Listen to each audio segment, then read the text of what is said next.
my screen says I can says stream this to your audience. Oh, I Okay. gotta log in. Yeah, I'm not doing all that. Nope. No, don't worry. Nope. I'm good. I put it out that I was here. So if they're here, they're here. If they're not, they're not. It's all good. Well, you can send like if you get on your phone and you go to Pit Boss's Live, you can share it from there, or Rowan's Live, you can share it from there. Yeah. It's all good. When I get a new computer, then I'll be able to do much more than what I'm doing. Right. I get that. This I Walmart get PC that. is rocking, bro. Let me tell you. It'll be a few minutes that we're going to take, and then we'll do the intro. That's the way we always do it. I mean, what is it classified as, Bones? Commodore 64? Piece of shit. Oh, shit. Okay. Low graphics, can't have too much on screen, blah, blah, blah. That's fine. Hey, listen. I'm doing what I can do with what I got, and I'm going to eventually upgrade. So, Hey, Troy's hand just showed off his lifeline. You got a pretty good long lifeline there, pal. Do I? Really? did Is you? is it long? Yeah, when he puts his hand up there, you can see his lifeline right there. It is actually pretty freaking long. So, Is that this one? top one. The top Second one? to the top. Yeah, that one. Second to the top. The one the one in the middle. Mine's Yes. gotten longer over time. It's just called wrinkles. That's a different story. Yeah, I mean I guess it does go all the way to the edge of my hand. Mine goes just beyond the like. I don't want to live that fucking long, dude. Dude. Jesus, 102 years old. I remember when I did the 4HP Studios podcast. Grandpa, remember that's when we had the interwebs. I remember when TikTok was owned by China. Yeah, no shit. No, you get to say. I remember when TikTok was Musically. Yeah, there you go. I still say that. It's because you're old. Hey, it's Sam. What's going on? yeah. How you doing? Rockstar Relations. Hello. Chef, what's up, buddy? Who do we got on the other side? I don't know. The dark see Chef. side. Right? I see Chef as always. What's for dinner, Hi, Chef? Rockstar. What did Rocky or She hasn't Rocky responded. say?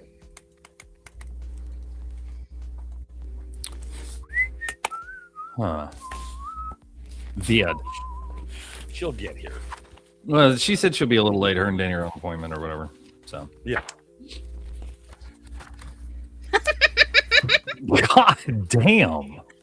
Rockstar's all, hi, honey. He wasn't joking about your mouth, and so I had to open it really wide for her. Yeah, go ahead. Open it really wide. God dang. Like, That made my That- jaw pop, actually. sweetheart, that's Five Guys Burgers and Fries wide. Okay. Five Guys. Jesus. Here we go. Chicken stir fry with Asian sauce. Chicken stir fry with Asian sauce? Ooh. Now we're talking. Sounds like you're a chef or something there, chef. Well, Hey, Heather. How are you? Heather, how's it going? Happy holidays? No, we say Merry Christmas. We're happy Maybe. Yule. Merry Christmas is right. We're happy Hanukkah. My anaconda don't want none. Shit. What? Wow. Amanda, thank you for coming in here. Hi, how you doing? Oh my God. Rockstar. I'm gonna cry.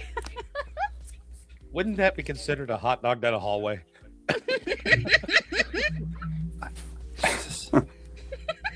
It's gonna be one of those podcasts. I'm gonna It cry. seems like it. It's gonna be. You're gonna see a lot of this, Troy, and it's just gonna happen constantly over and over again. That's So, all good. You're gonna see this. Shut up, Meg. Okay, they are still out and about. She's trying to get home as soon as she can. Okay. No worries. We're still getting a lot of feedback on you, but How about now? Is that better? that's a lot better. Lot Well, better. Yeah? Okay, good.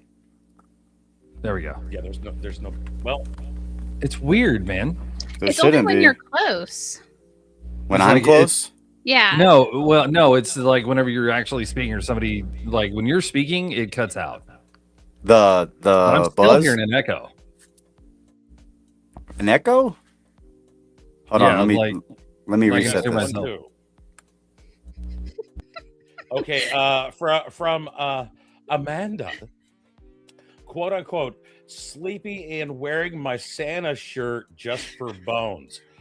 Oh my god. Roxy Girl. said, I know I'm Mexican, but I don't like being late for the podcast. LOL. Well, I guess you shouldn't have gotten extra ice with your drink.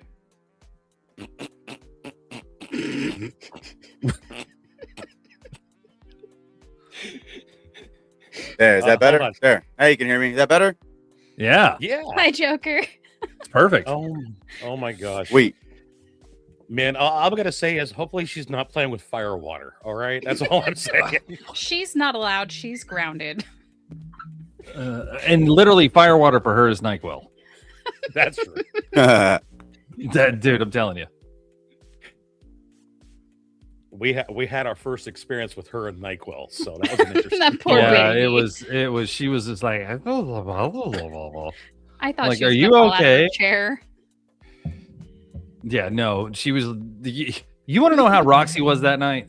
Never gonna give a fuck, never gonna give a damn, never gonna understand. So fuck you.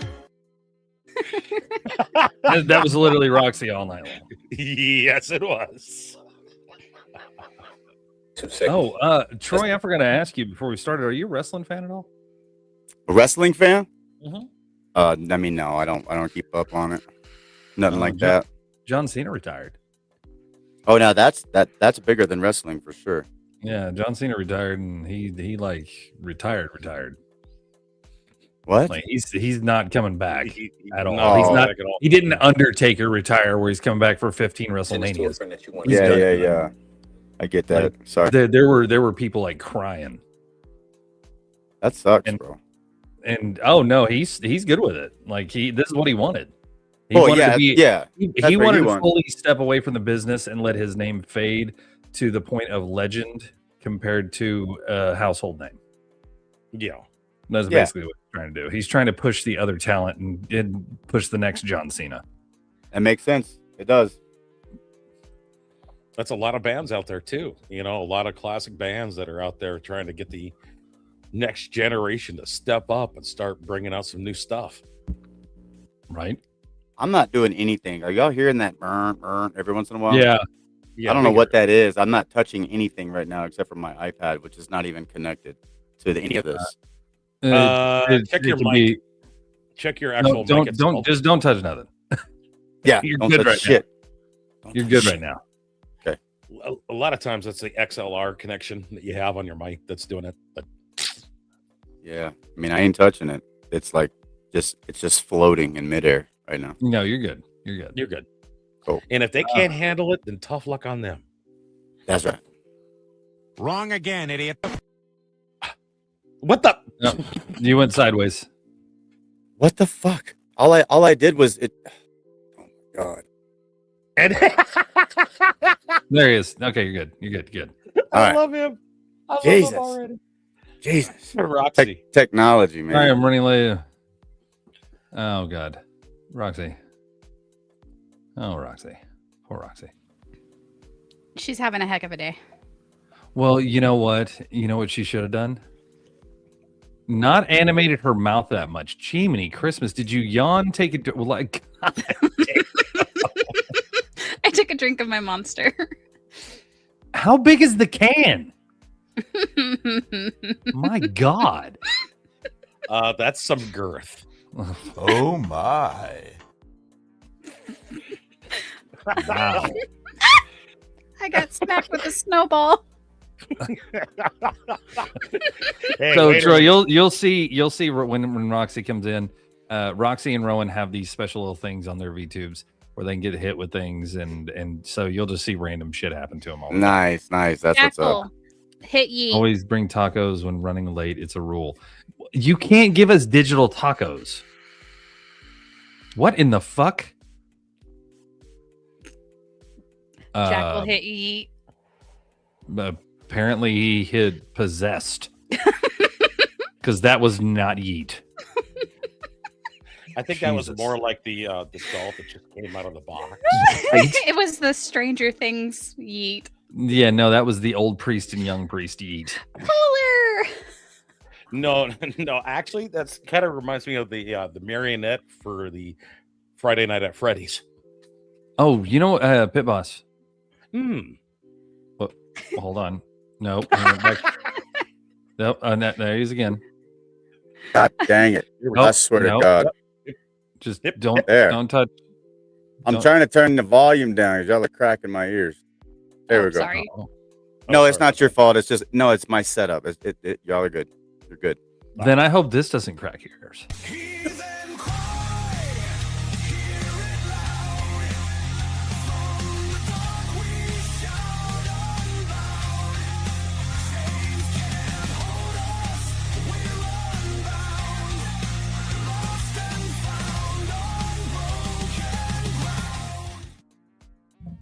Ladies and gentlemen, welcome to 4HP Studios. This is our podcast, and we are here with Troy Starr. He is a musician, and we're going to get into his life and his music and everything about him. But also, we also have the wonderful wide-mouthed Rowan today, because why, I don't know. The But fisherman, wild, Yeah. What largemouth bass here. Are you making a kissy face now? That is What? I'll give you a kiss. And then, of course, as always, is Mr. Pit Boss. And our lovely Roxy is running late, but she will be here in a little while. So stay tuned. Roxy's going to come in like a wrecking ball, as always. So, Troy, welcome. Yes, sir.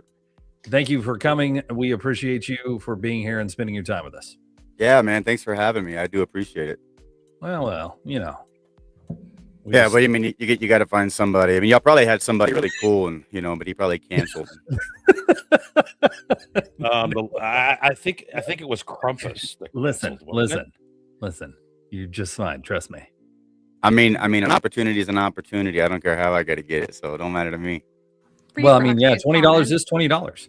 That's what I'm saying. It all spins the same way. You know how you get it. That might be different, but it all spins. That's facts. Well, Troy, we're going to get into a little bit of your life and how you started music and everything about you, bud. But we're just going to kind of ease into it. We don't ever have any prepared questions, as most everybody knows. And if you're new to the podcast, we don't ever have prepared questions. We shoot everything from the hip. Now, we do have regular questions that we ask because those are the questions that we want to know from everybody that we ask questions from. But other than that, we ain't got shit. This is all from the hip. It's all organic, and it's all for you guys. So if you guys don't know who Troy is, this is Troy Starr. Troy, what kind of music do you do? Well, we're in the middle of like figuring that out. And the best way to explain that is to lump it up that I mean, it's kind of a long story, but if I were to lump it up in one statement, my voice was never what it needed to be, depending on what church or what situation I was singing in. I was never the lead guy. I was always the backup guy. I was always the lead tenor, but I was never that front man. So I tried my entire life to duplicate voices that I thought people wanted.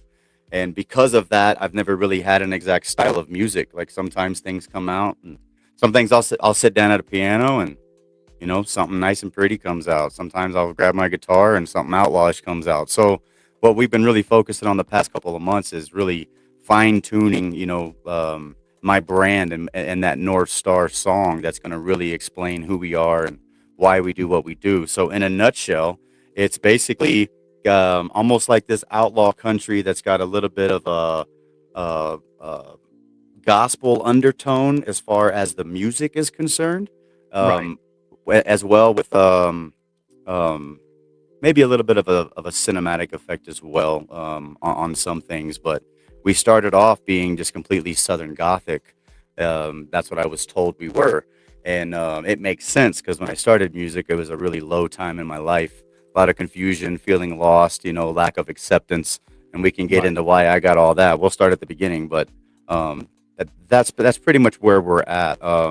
My whole thing right now is and I'm just I mean, according to my team, they've kind of labeled this as far as where we're going and what direction we're heading. But it's more of like a um, and once again, these are their words. I think they're kind of cheesy, but I told them I'd roll with it and kind of get the vibe. But a gangster apostle standing on the good news of the outlaw gospel, and I'm the son of a bitch writing the outlaw gospel as we speak. Nice. Yeah, that's Dude. kind of the vibe. That's like that. I've never heard that. We've interviewed a few people already, and that is unique in my opinion. Right on. It- Let's see. it- That's Holy good news. shit. It's not just set in just one thing. Yeah. You know, like we're used to hearing like in different genres, we're just this, we're just that. It's like, no, I think this is more like a feel of you're grabbing everything. Yeah, Going, basically. Will Yeah, it fit? yeah. I'm trying to do something different that's never been done before.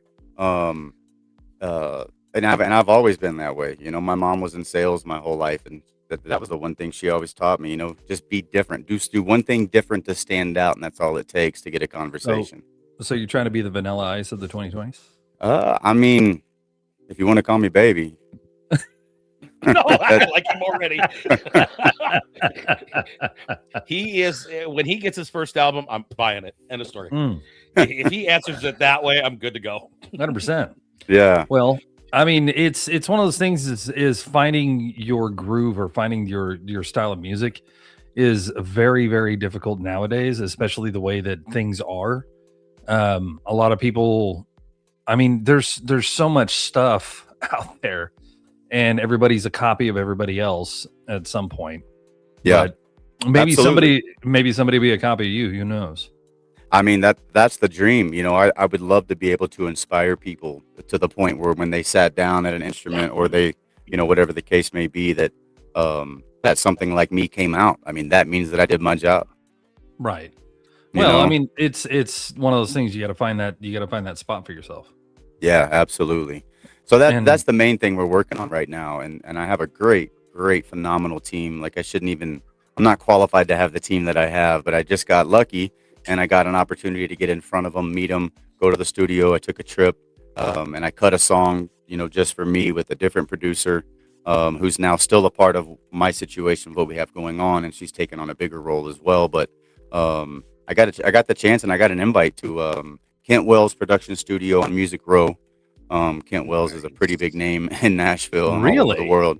Yeah, I didn't meet Kent, right? I didn't deal with Kent. I want to make that very clear. I'm not a name dropper, but that's the name of the studio, Kent Wells Production Studio, right? So I don't know what else to say about it.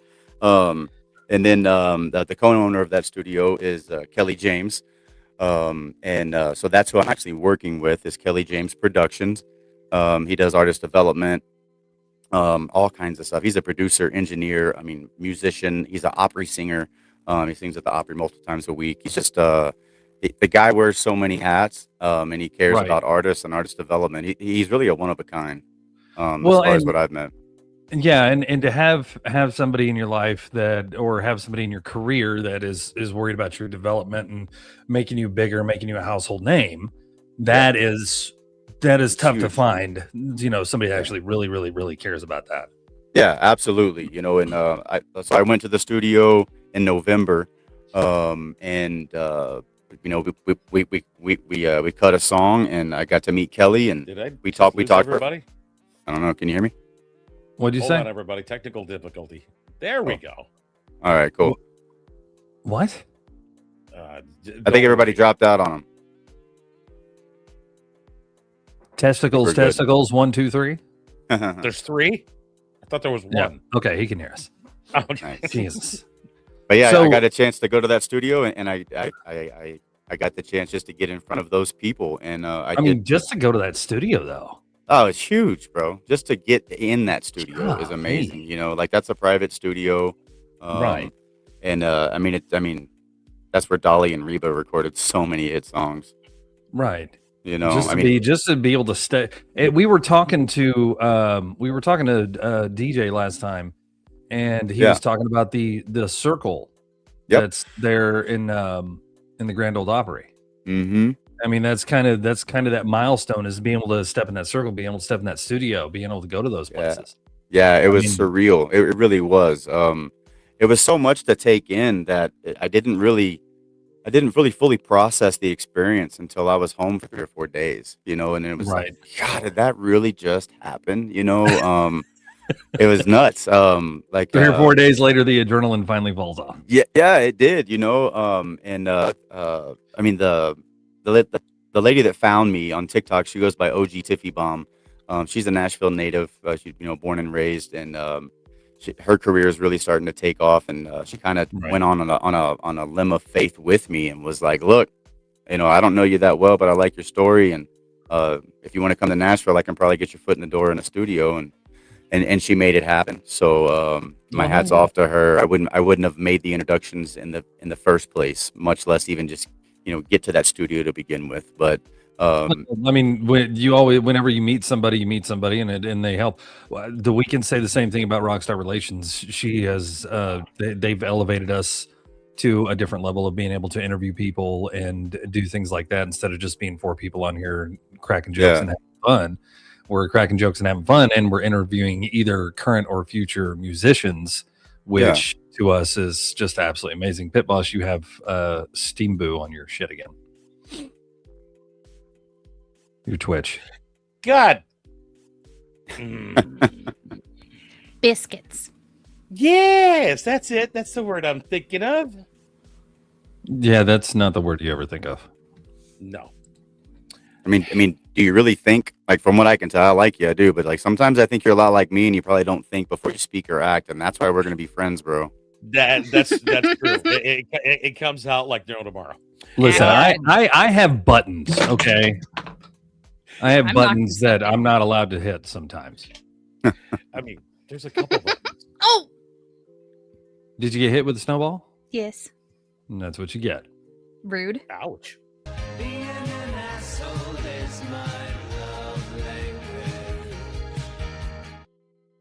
Accurate. I could hit the other button. You mean No. the No. button? No, this button. One word. Ooh.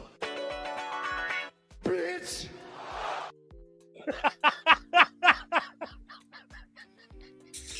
I told you I could hit that button. Thank you for the follow, Kevin. Wow. Don't do it, Kevin. It's a trap. Yeah. Now I'm you're stuck. adorable. Yeah, Now right. you're locked in. You can't get away. Can't get away. It's a trap. It's a wide mouth trap. Jeez. Go ahead, No, do it, you're Ro. a fisher. Do it. Do it. That's If all you you're a got, fisher. really? That's all I got. Well, so Troy, we do have a few set of questions. The one thing that we're gonna do is we're gonna get into your story for sure. Yeah, absolutely. 100%. But I'm just here for the ride, man. we got a couple of things that we always ask people. Okay. Every time. Yeah. And these came from the hip originally, and they've stuck. So number one, past or present, is there anyone in the music industry, doesn't matter what genre, past or present, that you would love to sit down and just play organically with? Yeah, absolutely. There's 2 people that come to mind right off the bat, and that's Larry Fleet and Zach Williams. Oh, nice.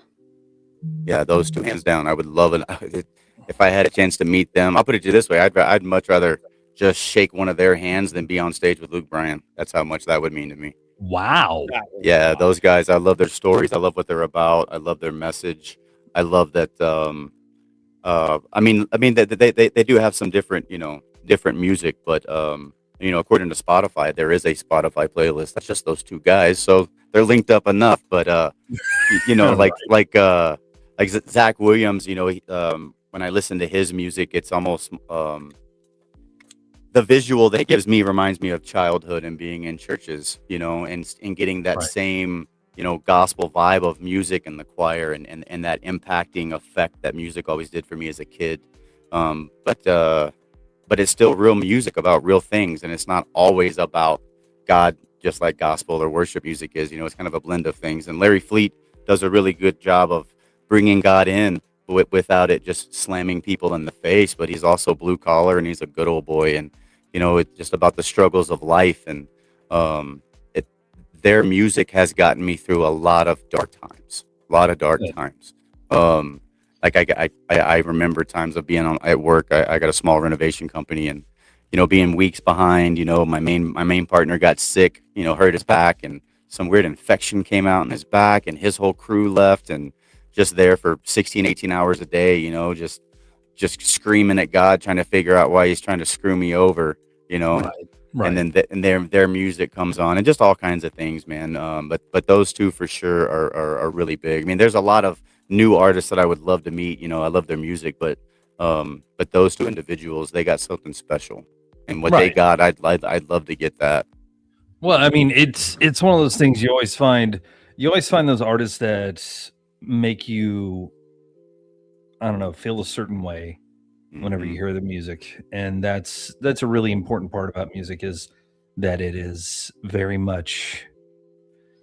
Oh, I can't think of the best word for it. It's something that can either bring you down or bring you up, get you through a tough time. And there's I mean there's a lot of different things. So that leads into the next question is what is your number one go-to song Hmm. that you could literally listen to over and over? Over and over and over and over and over and over and over again, no matter what. Like, man, It's like like if your morning coffee. morning coffee. Shit. That's a really good question. I don't know if I don't know if I know the answer to that, because every morning I wake up with some different emotion. I don't know. That's a You good you question. got to have that one song that whenever you're down and out or whenever you're doing good or it's just that one like me mine's always Carry On My Wayward Son. Yeah, I would probably That's have my to go. say.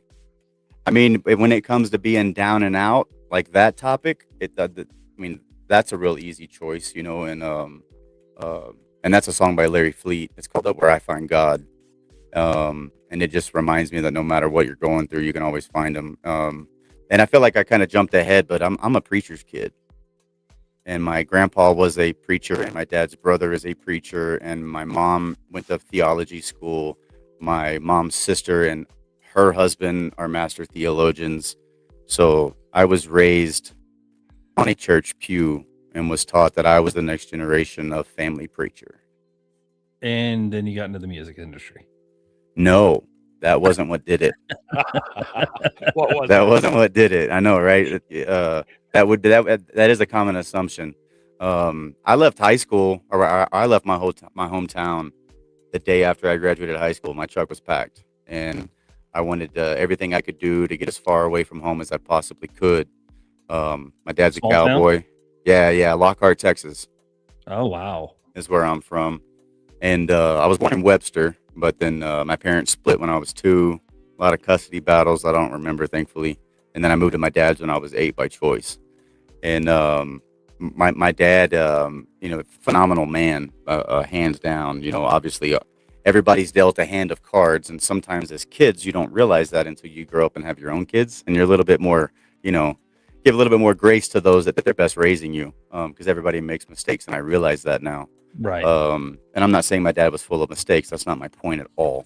But it wasn't the easiest growing up, and not because they made it hard on me. I made it hard on them, and then it was harder on me. If that makes sense. Like Oh yeah. That's I that's was what we did as kids. yeah. Well, I did it. I did it worse than all 4 of my brothers. I'm one of 5. Um, and yeah, I definitely was that dude for sure. I'm also the middle kid out of all 5, so it kind of makes Well, then sense. that explains it. Yeah. Well, I know exactly how he feels. Holy Yeah. cow. So I'm the middle kid of all of us, but I'm my dad's firstborn. So I have 2 stepbrothers that are older than me, and then I'm my dad's firstborn, and then I have a brother on my mom's side, but he's always known my brothers and my dad, and he would always come over and all that stuff, for the holidays. Right. Right. And then I have another brother that's with my dad and my stepmom from the 2 older brothers. My Jesus. stepmom's been a part of my life since I was 8, 9 years old. I mean, she raised me just as much as my biological mom. I love her to death. Every time I see her or talk to her, I always end it with, "Hey, by the way, thanks for being my mom. I don't know who I'd be without her." And I can't Right. talk about her too much because then y'all will see what I look like when I cry. I'm not trying to do that. Um, Well, but, and that's the thing, and no, Bitch. there's never any judgments here. So yeah, no, I know I was really being funny. But yeah, so I moved away as soon as I could. I wanted to experience life. I wanted to see the world. My dad's a calf roper, and I grew up helping him rope. Roping and riding horses wasn't really something I enjoyed. Wasn't something that my dad and I connected on. But before Right. all of that happened, when I was real young, my earliest memories of my dad, besides being at rodeos or being in arenas or barns or around that environment, um, the first time my earliest memories of looking at my dad and both of us smiling at each other was at my uncle's church, which was a First Assembly of God church in Austin, Texas. I forgot the exact name of it. Um, and I would sing on stage with my dad, and that's where all of this started. Was my dad.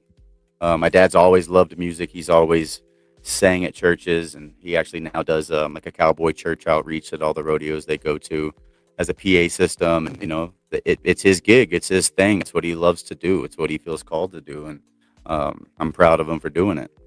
But that's where that came from. Was just growing up playing in churches, singing in churches. I was on the youth worship team for as long as I can remember. To the point where the first month or two that I had my guitar up there and I was singing. I wasn't even plugged into the main system. I was just plugged into my own little system into my headphones because I didn't know what I was doing. Well, I mean, nobody does when they first start. Yeah, exactly. But they let me get involved, and then after that, after high school, or I moved off and experienced life for a couple years. Realized, oh crap, they might have been right. They let me come back home. They helped me get involved in music ministry school in Austin, Texas. I did that for a year. There was some doctrine things that really bothered me to the point where one of the instructors during a prayer session grabbed my face and trying to get me to speak in tongues by caressing my face. And I was like, whoa, I don't feel Holy Ghost. That's for sure. I feel something, but it ain't that. You know what I mean? So that was definitely a weird experience. So I quit going to that school. Trick. Yeah, exactly. Right. So I left that school quickly after that. And obviously then was, pretty hurt by God because I was, felt that music was where it was at and music ministry was where it was at. Because music ministry, what that was going to do for me was that was going to fulfill the shoes that, that my family had put ahead of me, and not my parents, not my brothers, not that. It was more like my uncle and my grandparents. A lot earlier on in life, that expectation was set for me. And if I wasn't living it that way, then like if I saw him at Christmas time or Thanksgiving, it was always like, hey, good to see you. Well, where are you going to church? You living for the Lord? Yeah, I got a relationship with him. Yeah, but where are you going to church? And just like, but you just running from God. You just running from God. And in my head, I'm like, yep, and I'm going to run a lot faster now. Watch this. I always felt forced from mainly my grandmother. She's the main one who did it. And I know that she wasn't doing it to be rude. She was that's all she knew how to do. You know what I mean? Right. Well, I mean, but like, how old are you? 39. Okay, so you grew up through the 80s and 90s, and in the 80s and 90s, it was our grandparents and our parents, especially in the U.S. A lot of people in those times were very, very religious. So yeah, I mean, yeah, absolutely. I mean, and she still is. She still is. She's still alive. She's like 94, 96 years old. I cannot believe it. Oh, I mean, If she's still on her, isn't she? Time. Oh yeah, she's on it. Yeah, well, I went home for Thanksgiving. Took my wife and my two little girls down there, and right now she's in a nursing home. She kept falling down, so I went to go see her, and I walked in, and I'm standing in the doorway looking at her, and she looks up and she's like, "Who are you?" And I start talking, and then she remembers who I am, and I go and give her a hug, and my necklace pops out of my shirt, and she goes, "Well, you look good, but you came in here looking like a sissy wearing that gold chain." And I'm like, "What? I haven't seen you in years. You're sitting here in a nursing home, like, yeah." So it's thanks, Grandma. Appreciate you. It was always something. You know what I mean? And I think that's probably because she always got told something like that growing up. You know. Well, yeah, I know. I mean, I've gone through the same shit. Like, I had a very religious family at one point. My parent. Let me put it to you this way. This is how religious it was in the 80s when we had Nintendo. Okay. Yeah. When it first started coming out, The Legend of Zelda. Mhm. Right. You remember that game? Hell yeah. Okay, so Ganon, the bad guy in it, was just a giant boar. Mhm. Yeah, no, my parents saw him, immediately grabs the game, any other games that we had, Legendary Wings, all these other games, grabs them and throws them all in a sack, puts them in the fireplace, lights them on fire, and makes us sit there and pray while those are burning right in front of it. Me and our brother is like crying. That's and they're crazy. just like, no. Well, yeah, Mario's okay. You know, you got a big dragon. You got a big dragon at the end there. That's fine. But oh no, this is demons and this disaster and the Jeebus and we got to do this, that, and the other, and blah blah blah. And I'm just like, oh my god, right? And, I just got to the secret level. Right. and throughout the years, it was with my grandma. My grandma was very religious, made me go to church all the time. Dude, the minute I hit 18 and I moved out, they were, are you coming to church? Hell no. Right. That's I'm funny. not coming to church. I ain't going back to church. You ain't gonna get me to go to church. I've seen worse stuff there than I have anywhere Put else. up loud. Yeah.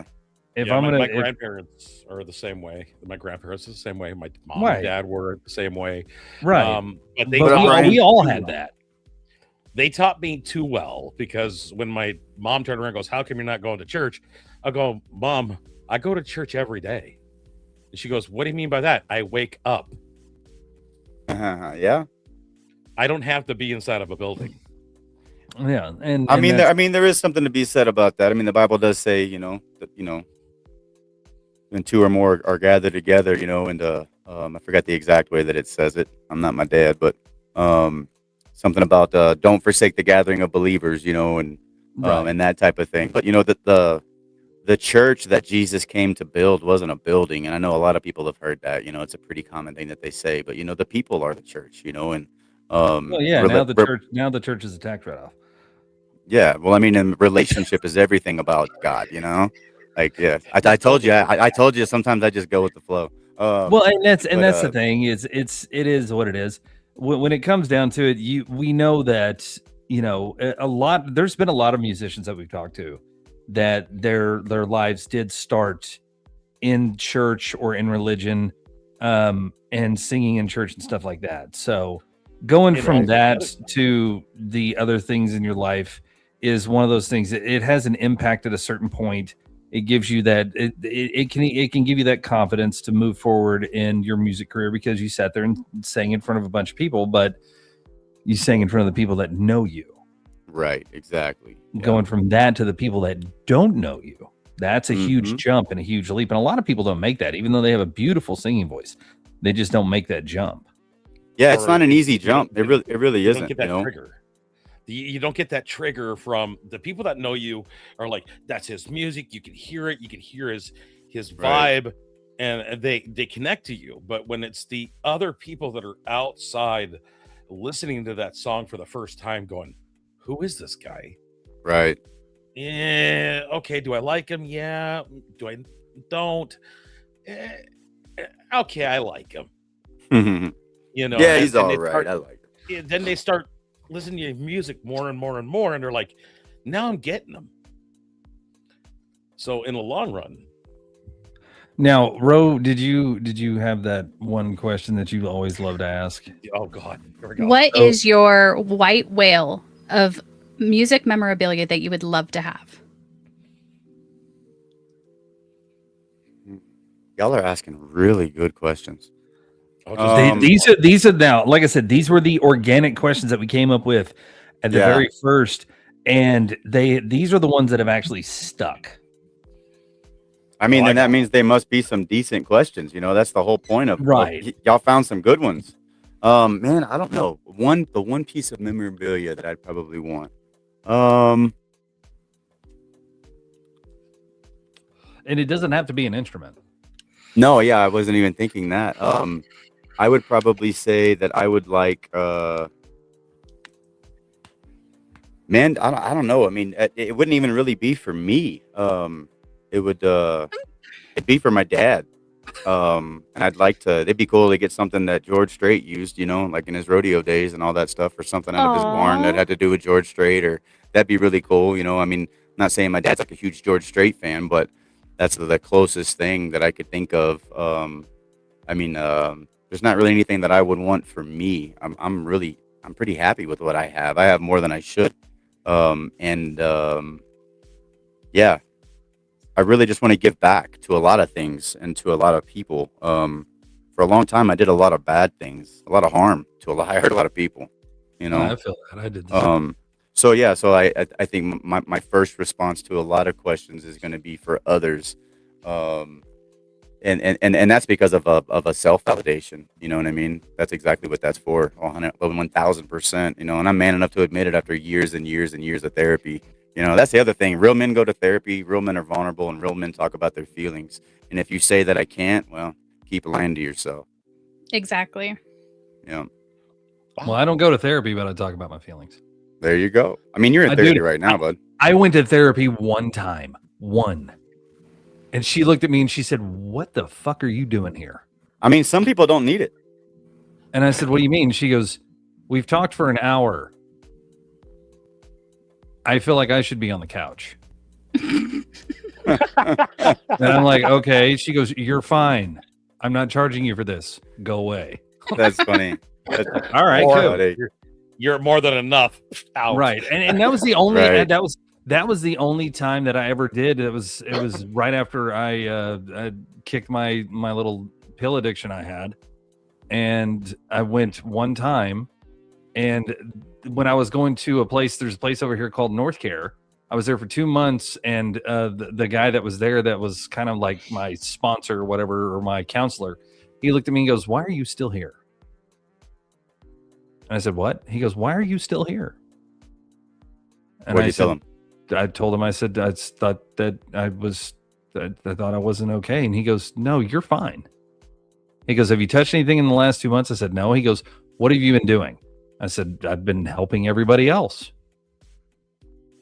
And he goes, "Okay. Do you have the urge to touch anything?" I said, "No." He goes, "Then you're fine." He goes, "If you get the urge to touch something, you have my card. Call me. Other than that, you don't need to come back.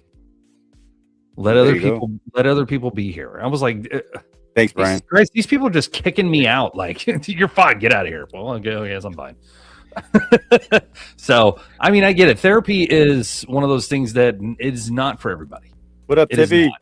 Sorry, I got my TikTok pulled up so I can see who's in here. I wanted to say hi to some folks that they were coming in. Yeah, absolutely. No worries. Yeah. Tiffy Bomb. Yeah, and Tiffy Brian. Bomb's in here. Yep. Yeah. That's the one. That's the one. You guys And are then, awesome, man. Thanks for yeah. being here. Queen Bee is in here. Oh my gosh, thank you guys. Hades. Yeah, just my came buddy in the room. Brian. What up, Brian? So my biggest question of all time, and I ask this on everybody. Yeah. You can't ask him to take their clothes off again. You got to stop. No, doing I'm not trying to. It Gee, me Christmas. I mean, One time that happened, and you just go nuts with it every ladies. time. I mean, would you anyway? Well, I can see a ring on your finger. So that means something, ladies. Oh yeah, that means everything, not something. That's everything. Yeah, there you go. Yeah, I mean it. I got real lucky with that one. So when you have the chance to go out on the road, Mm-hmm. are you about ready to start doing the band? Oh my gosh! There she is. They're my sister. Hi. Sorry, I'm late. Sorry. You're absolutely fine, honey.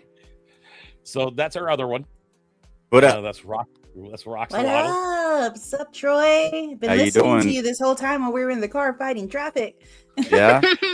Well, I'm glad you won. You made it out without a black eye. Oh yeah. Then he should see the other guy. Did you bring me tacos? Always.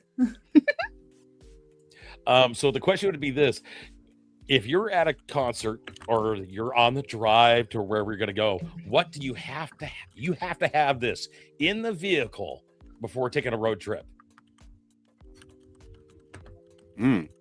I mean, like, but besides my wife, I mean, if I have my wife with me, then that's all I have to worry about because she'll make sure I got everything else I need, you know. So, But you mean like something I can't live without? the snack food, that one thing you have to Yeah, I have. got it. Could be, I got could it. be I know anything. exactly what it is. Yeah, no, it's my grandpa's Bible from the 50s that was given to me when he passed away. That's probably one of the biggest pieces of my piece that I could ever have. It's actually in my first music video that we put out as well on Nowhere Man. Um, it's there's something about that. I grew up watching him preach out of that.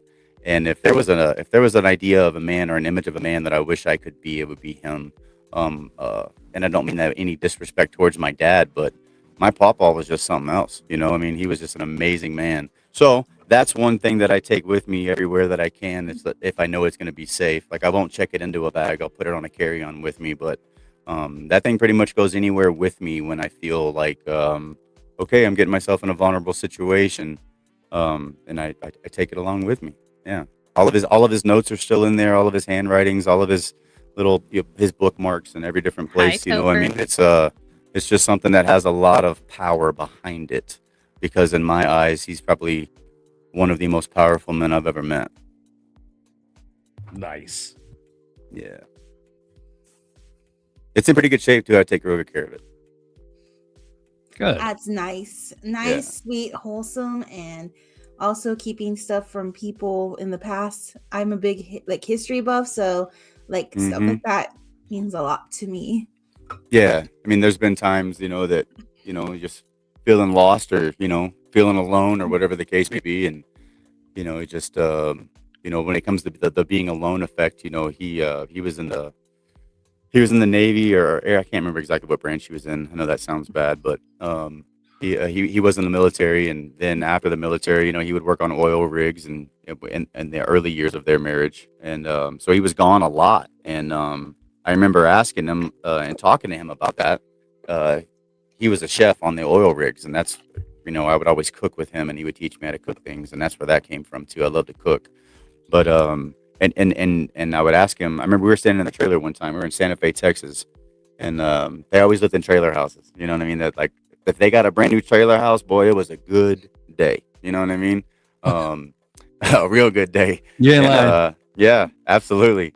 And I asked him, and he was talking about. I was like, he was telling me a story about how he learned to cook something he was cooking, and he was telling me about how he didn't have what he needed or something like on the ship, and I was just asking him about how long he'd be out there and the time frame, and wouldn't you miss Mama? Wouldn't you want to come home?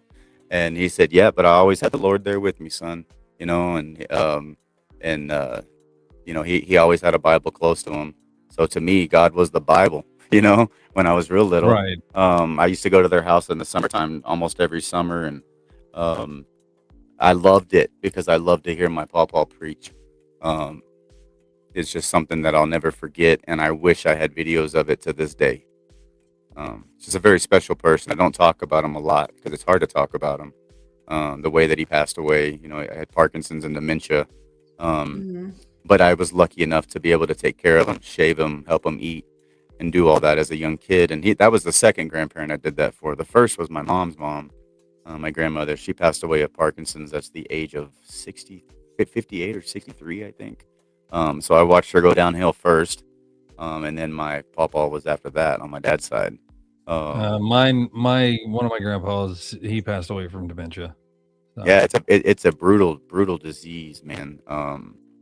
It's the funniest part about it was he went deaf during it. Really? So he had no idea who anybody was, and he couldn't hear shit. Yeah, and they couldn't. Yeah, my God. And he was. Oh no, we were here. I'm not laughing at that. I'm fine. envisioning my pawpaw. Fine. Yeah, I'm envisioning my pawpaw. I tell everybody this. If you remember the happy memories, they far outweigh the sad. Oh yeah. Don't ever mourn the people you've lost in your life. Remember them. 100% remember them, and those little things will make you laugh. My grandpa with dementia, and he was deaf. He'd just gone deaf. Sitting there at the table with all of his kids and grandkids standing around him singing happy birthday. You could see on his face, I have no fucking idea what's going on right now. This was my grandpa. Yeah, that sucks. He just Yeah. smiling and staring at everybody like, I Well, get cake. Right? Sounds like my grandma. at least Oh, he it was wasn't like. hilarious. At least he wasn't Helen Keller and blind. Also, Right. That's- Ouch. Jesus, Roxy. what? It's the bright Roxy, side. Where have you been? Was the that traffic, bad? wasn't I it? was saying it was the traffic. I thought it was the bright side. At least he could still see everybody and have a happy face. That's good. Yeah, absolutely. Absolutely. Hmm. Yeah, Well, he I was a mean, pretty cool. He was a pretty cool guy. He was one of those guys that could just, Hey, yeah, he could just look at you, and you're like, oh shit, you know what I mean? oh, that, But at that, but at the that stare. yeah, that stare that he gives you. but at or the same smile. time, but then he could turn around and look at you, and you'd know, and he would give you that look of like, it's okay, son, and you can run up to him, and he was just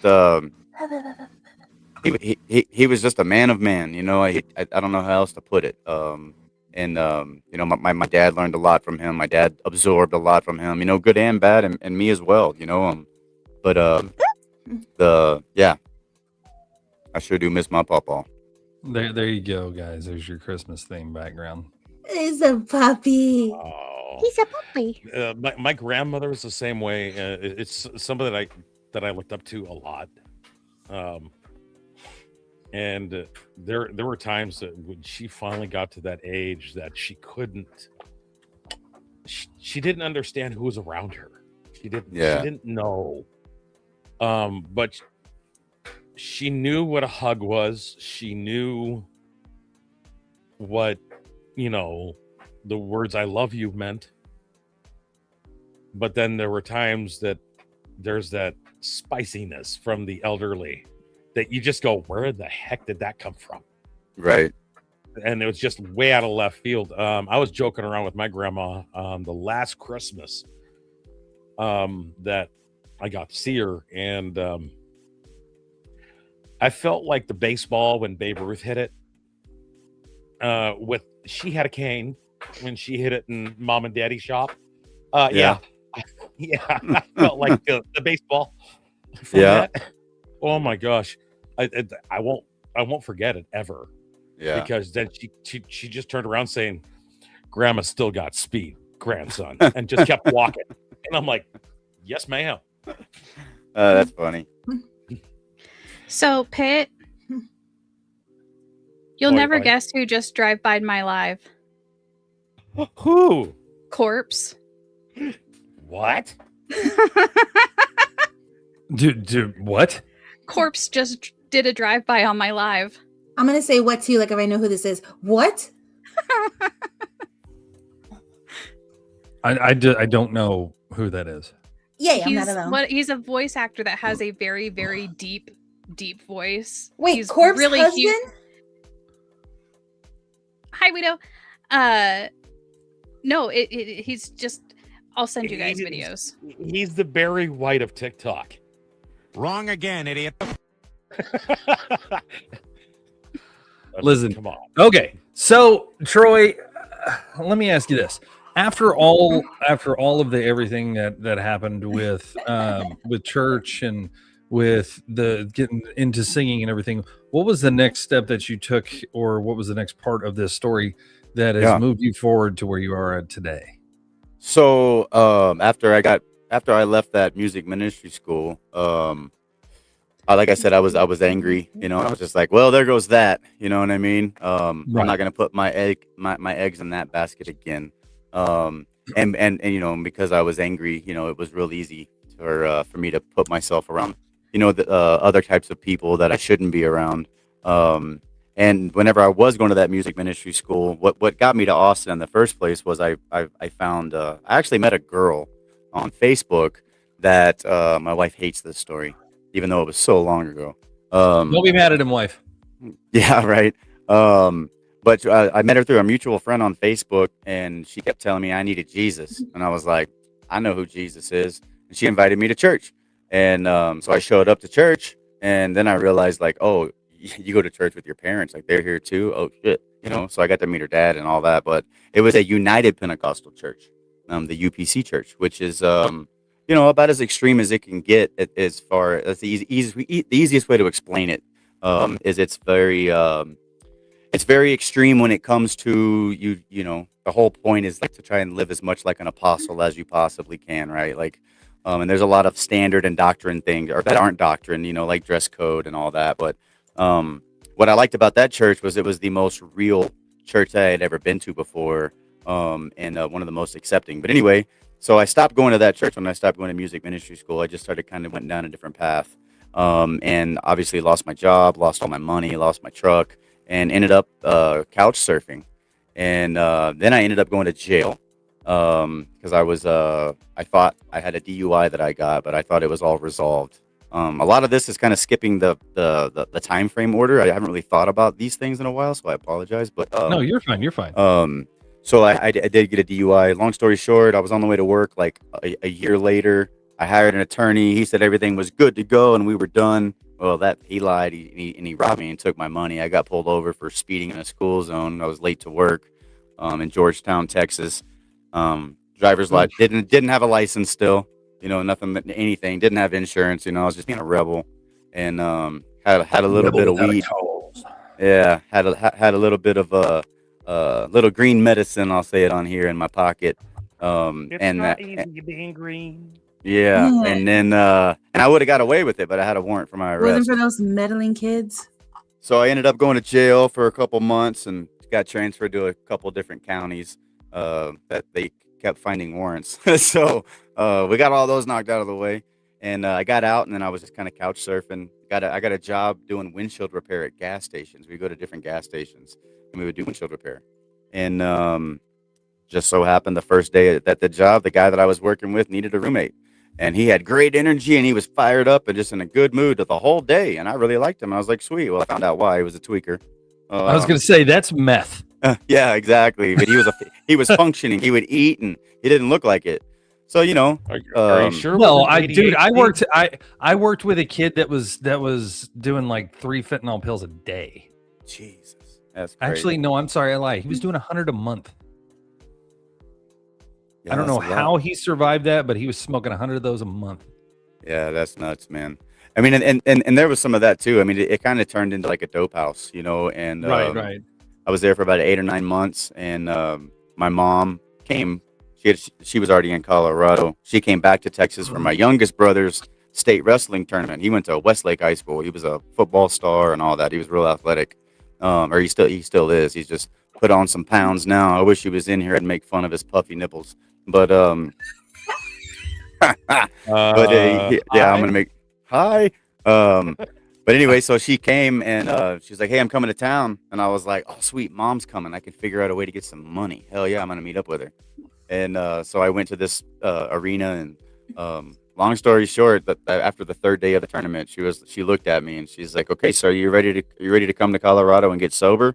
And I was like, "What do you mean? I'm being a good boy." And obviously I wasn't. So she's like, "Look, this is your last chance. If you want help, I'll come. You can come now. If you don't want to come with me, I can't do anything for you anymore. You're on your own until you figure this out." And my mom has 33 years of sobriety, or 35, 36. I can't remember. She's in the 30s right now. Absolutely, 100%. Yeah, and I knew better. That's something as a child when I was with my mom. I mean, I grew up in AA meetings with my mom. Like I remember the building, the room. I remember all of it. Hi, my name's Carl. Hi, Carl. I remember all. I remember the 12 steps. I remember doing all that. Keep coming back. It works if you work it. Like all those things. And so anyway, sorry, squirrel. I just forgot what the main topic I was talking about. Squirrel. Oh yeah. So she came to Texas, and so long story short, I went. I was like, "All right, take me home." So I went to the apartment. She's like, "I'll come up and help you grab your things." And I was like, "You ain't coming in there. It won't take me long." I grabbed my trash bag full of shit and came to Colorado.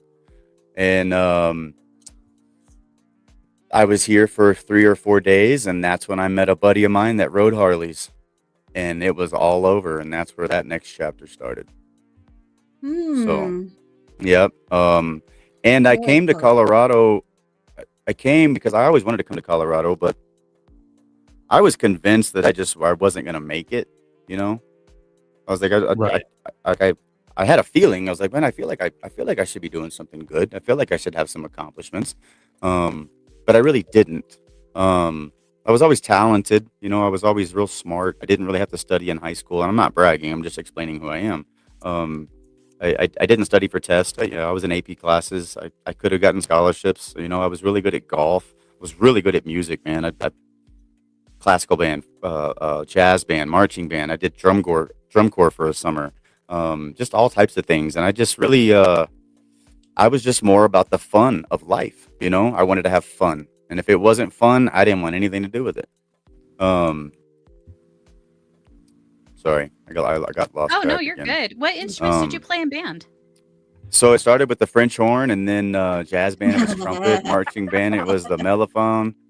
Is that a funny word, do y'all? French horn? I Well, can say I I can was say it again. in French horn, French horn. being a band geek in school. It just reminds me of the jokes that they would say about the French horns. Right? Because Someone said I someone was in a the trumpet chat. player. Yeah, someone in the chat said I was born and raised there. The Harley, the original Harley. Where are you born and raised from? I'm curious. Um, Oh, over on the TikTok side. Yeah. yeah. So I did that. Harley. And hold Huh? on just one sec, Troy. Mhm. By the way, guys, if you have any questions to ask, make sure you put it in the chat. Ask any questions. If Troy wants to answer them, he will. He has the option of answering anything and everything that you have, whatever questions they may be.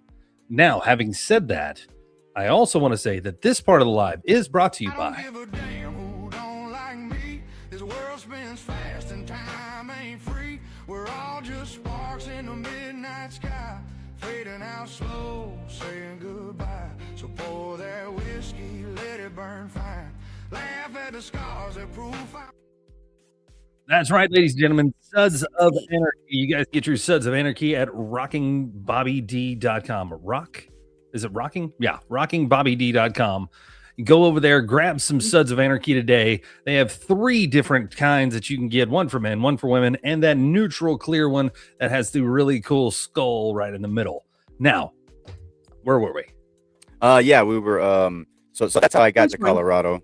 Yeah, and the music and all that. But so that's how I got to Colorado. But I came up here because I really didn't think that I was gonna really make it in life. And I was like, maybe if I get to Colorado and I can go to the highest mountaintop that I can somehow get up to, if I can physically get closer to him, maybe I'll get some sort of understanding, or maybe I'll fall.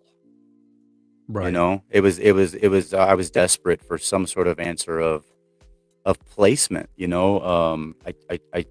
tried to fit in with so many different churches. I tried to fit in with every possible facet that I could get my hands on that had to do with ministry or church or something that I thought I needed to do.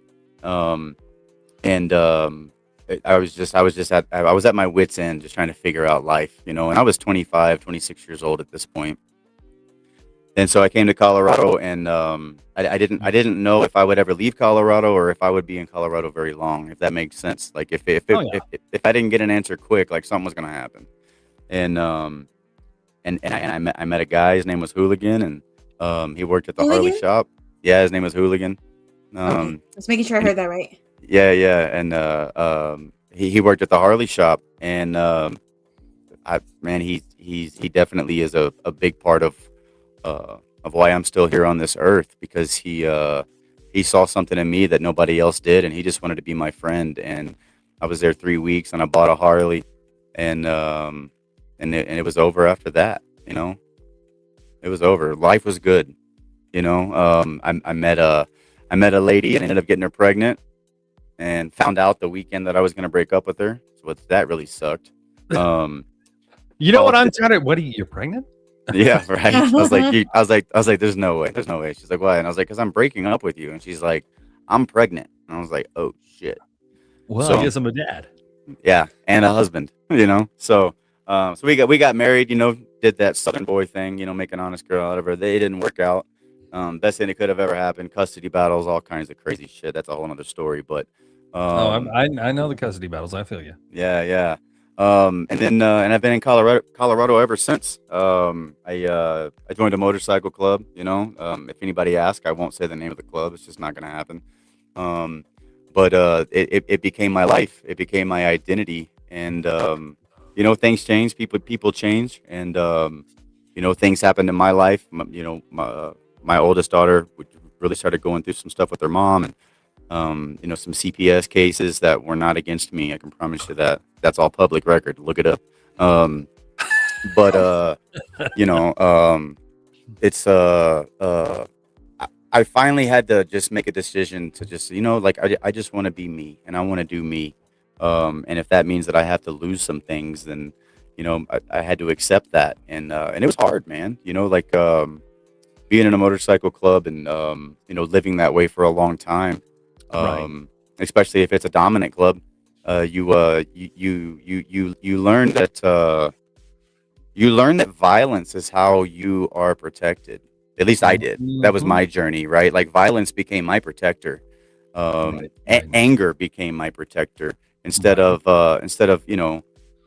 understanding that anger is a secondary emotion. It was my primary emotion, and it was your fault that you made me angry. It wasn't any other reason, right? And I know all too well. Yeah, so it was just one of those things where I wasn't able to do the things I wanted to do anymore, because there's a commitment, I mean, being in a motorcycle club, it's not a hobby. It's not something you turn on and turn off. It's a who you are. lifestyle. It defines you. Absolutely. 100%, It becomes your 100%. identity. And so there was really no way to respect that and do what I wanted to do. Be there for my kids. I mean, the music thing was just like a 5% of why I left that life. I didn't have any sort of traction, nothing. Right. I previously had a distribution deal with a label that found me, and I was distributed through Universal Music Group. I got rid of that. It wasn't what I thought it was. If there are any independent artists watching this right now or in the future, if you're thinking about a distribution deal and you got to pay money for it, run.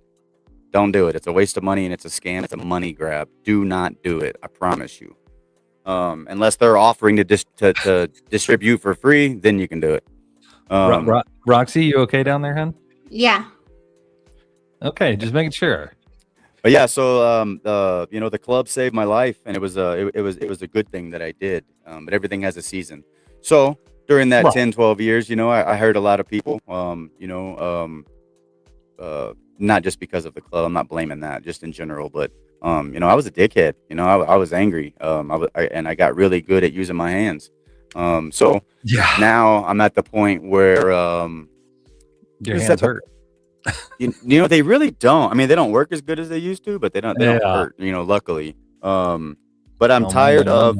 There was always something inside of me that was just like, man, you got respect, you got acceptance, you got love, you got everything you want in life, but there's something missing, and I never knew what it was, and it was music. So I started doing music and put a couple songs out there for fun. I got offered to do a couple interviews, and I asked, hey, this is what I want to do. Is it cool? And I was told no. And I understand why. I get it. I wasn't mad about it. When you're a part of an organization like that, anything that you say, even if it has nothing to do with the podcast or the interview or anything, if people put two and two together with that, it can be taken as if you're speaking for that organization. And I completely respected that, and I still do to this day. It was just one of those things where it wasn't where I felt I needed to be anymore. And it was a very hard decision to make. And I tried everything I could to not make it, to figure out, is there any way, but there just wasn't.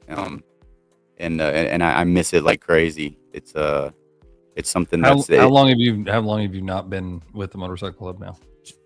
I think about 8-9 months, maybe 10, something like that. I think it was April, I believe. So about 6 months, 7 months, something like that. Yeah.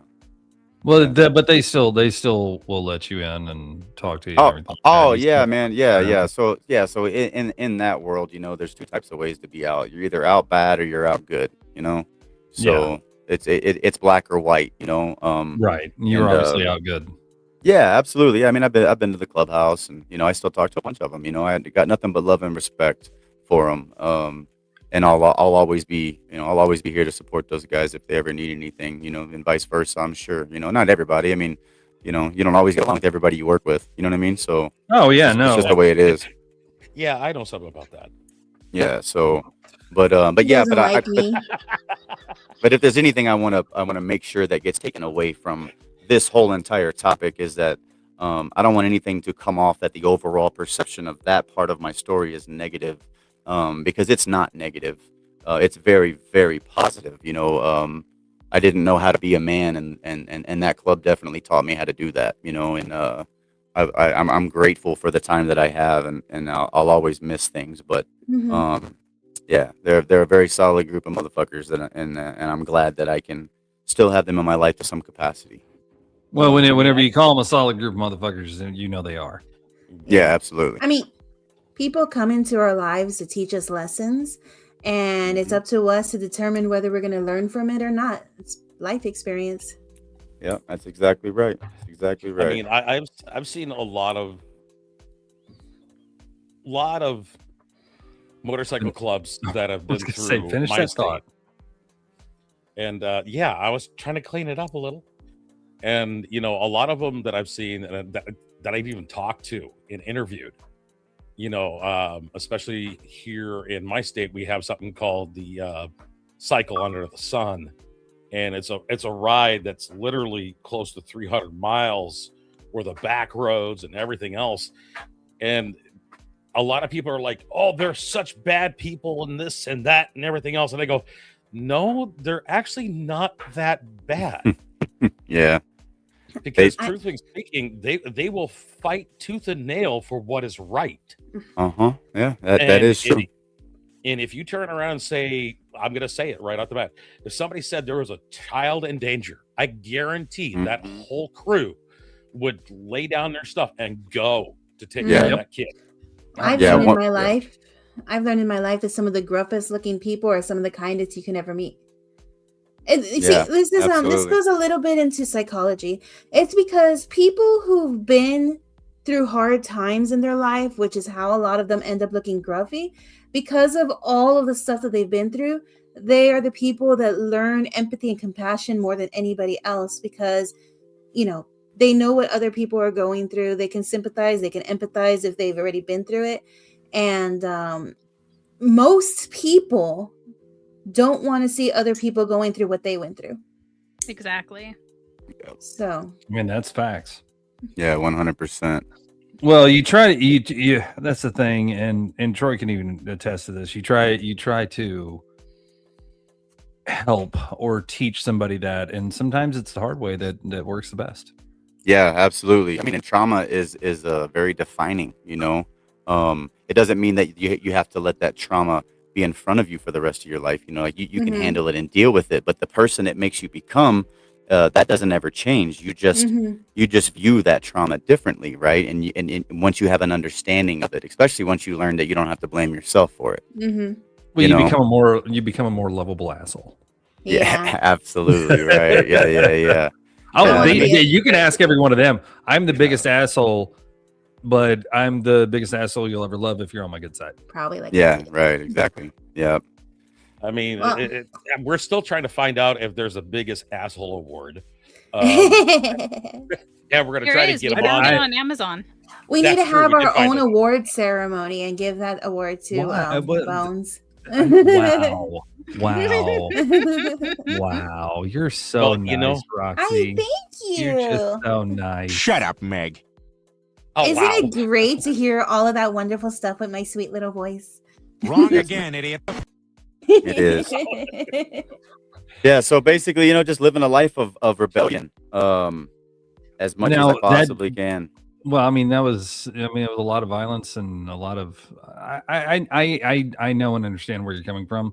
I was never in a motorcycle club because I knew better back in the day. I did ride back in the day, but I hung out with a lot of 1%ers because I was friends with a few prospects and I was friends with a few 1%ers. And I got to hang out with a lot. I got to go into quite a few clubs and hang out with them and stuff like that. I was never really per se part of anything or even honorary because they knew my stance on it. Yeah. But I showed the utmost amount of respect to everybody there.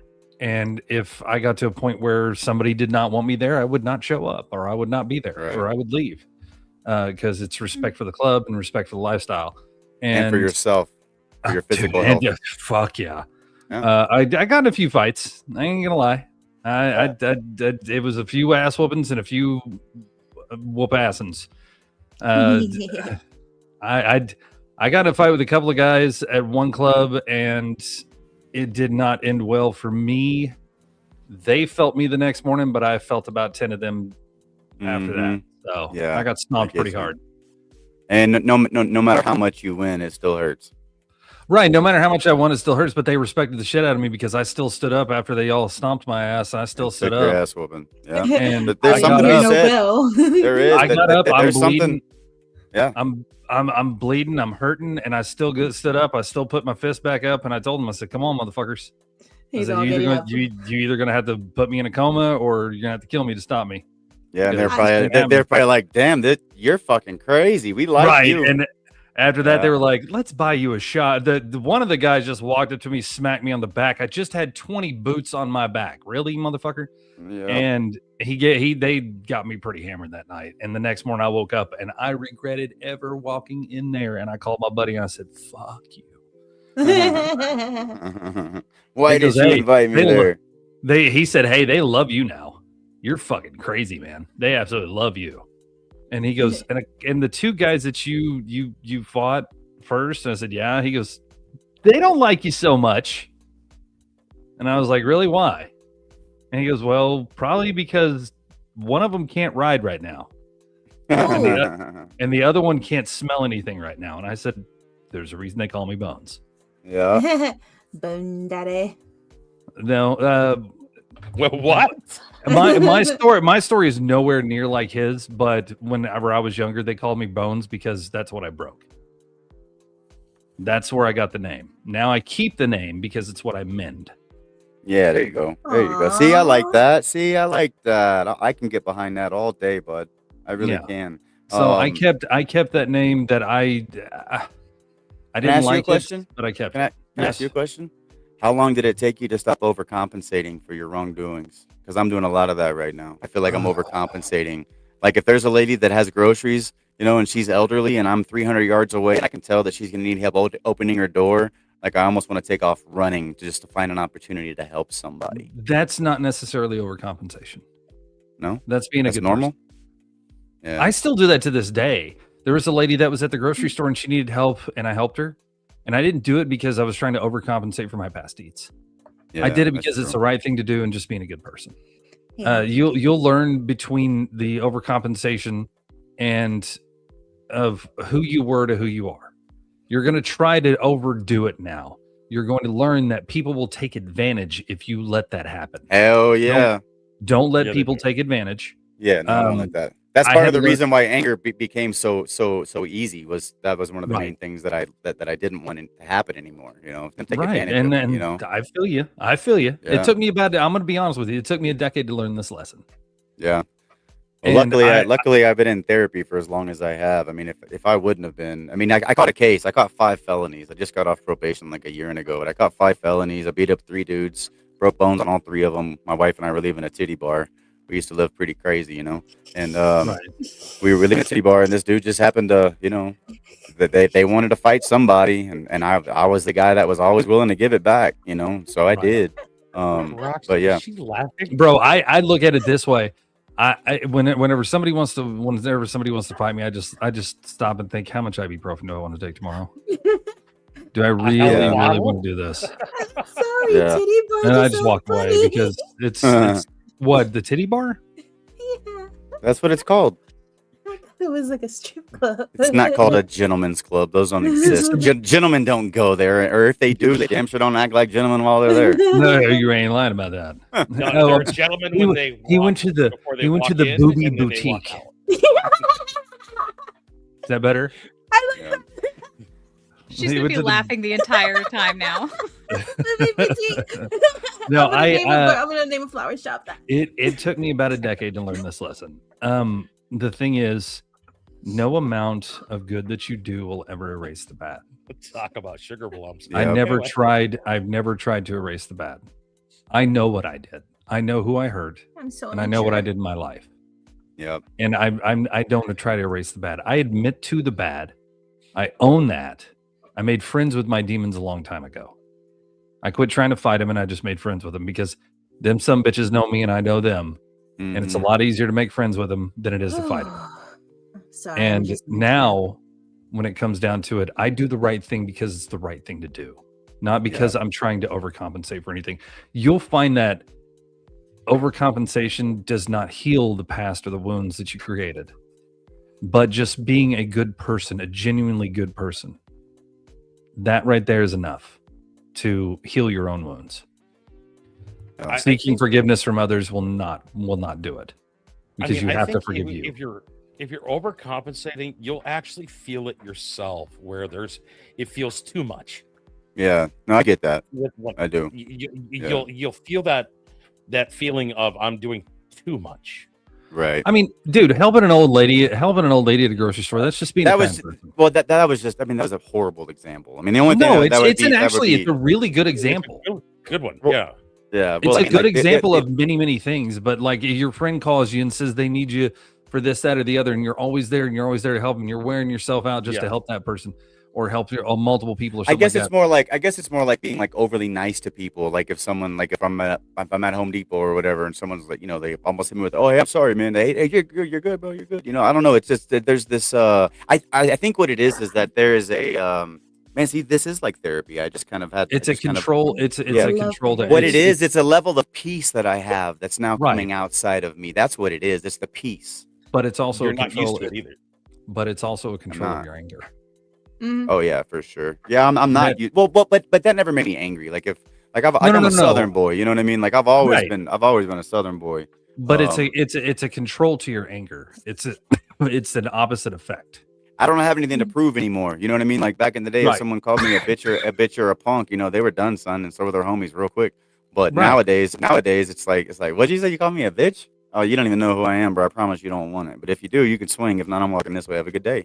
Instead of being that first guy, Yeah, just but be you like, still pop, knock out, see you later, night, motherfucker. I'm just not that guy anymore, man.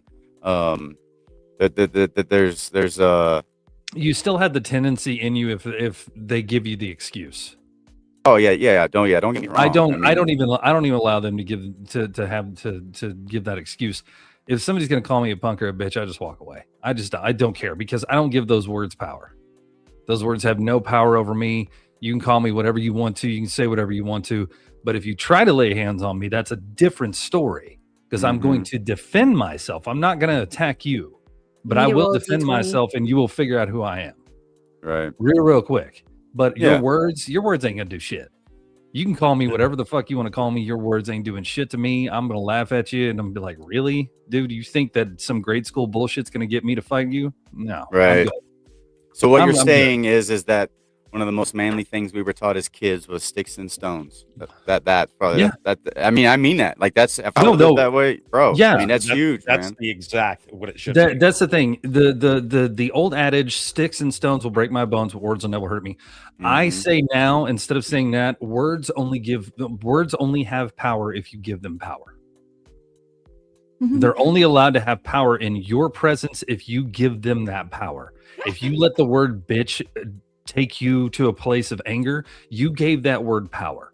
Yeah. I don't allow that anymore. Just be like, I haven't allowed that in years. And you give that person rubber, power. you're glue. 100%. Whatever you say bounces off of me and sticks to you. Yeah. I've had people, they've called me everything underneath the sun. But I actually had one person turn around, and I knew I was going to get triggered. But then when they turned around and called me a son of a bitch, and I'm like, for some reason I turned, I looked at him and said, "You know my mom?" Right. I look at him and say, "I'm a son of a whore. Get it right." I'm like, dude, you're not gonna fight. You're not gonna fucking insult me. I'll either overly insult myself, or I'm just gonna come back with an insult to you.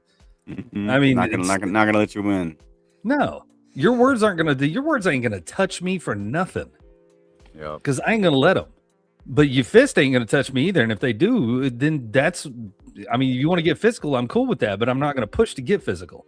I'm not gonna tell you I'm not today, and I'm not the one. I'm just gonna walk away from you. And if you come at me, then okay, you're gonna figure out who I am after that. I don't need to say anything about it. I was good once.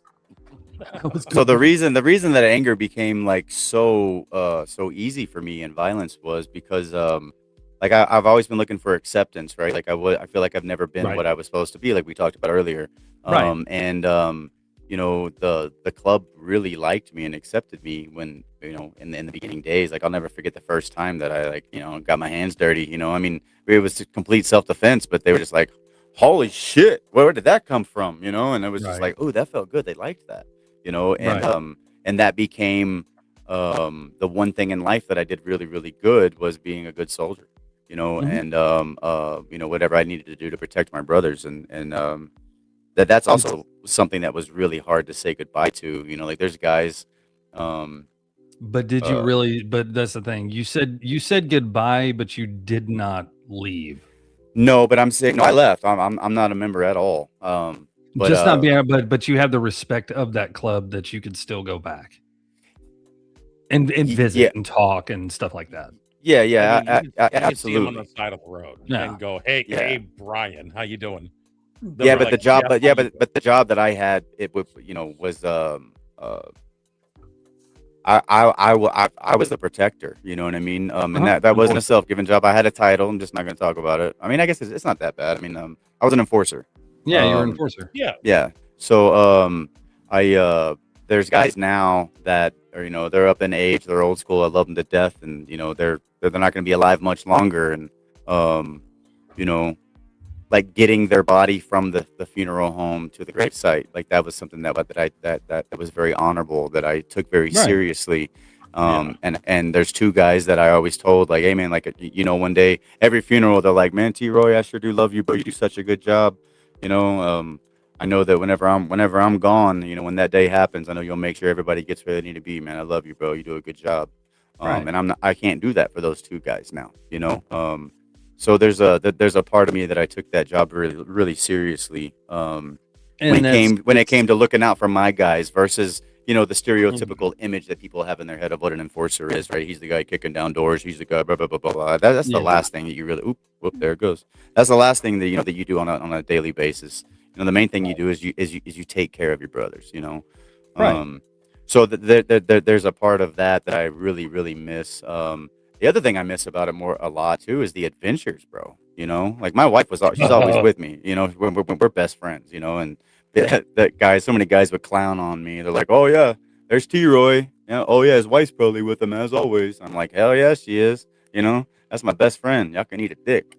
Um, but we would always, if we would go somewhere, if we would go, you know, to a run or be out of town, well, I would always do what I could to make sure that the trip back was a slow trip, and we would always do something just her and I together. So Right. those adventures and just the riding, and you know, her being behind me, you know, hugging me, you It was the know, spontaneity the of it sign all. language, talking back, and just the whole Right. the whole thing, man. You know, Do you? Well, I there's mean, do you so still have many. your bike now? Oh hell yeah, I got both of them. I'll never get rid of them. Yeah. So I mean, you guys can still go on adventures. It's just not going to be as adrenaline filled. Or anytime soon, because all the time is work and music. You know. Well, So that's the thing. You've transitioned from what you did to what you're doing, and that's probably one of those good things is the fact that you are so focused on your music and your work that it's keeping you. It's one of those things of I can't really say it's the same thing, but there's a reason I just go to work and I come home and I stay home. It keeps me out of trouble. Keeps me from doing stupid shit. That's the excuse I make for myself. I know I'm not going to do stupid shit now. I know I'm yeah, not going to. But yeah, burying yourself in work and burying yourself in music is how you stay out of the shit.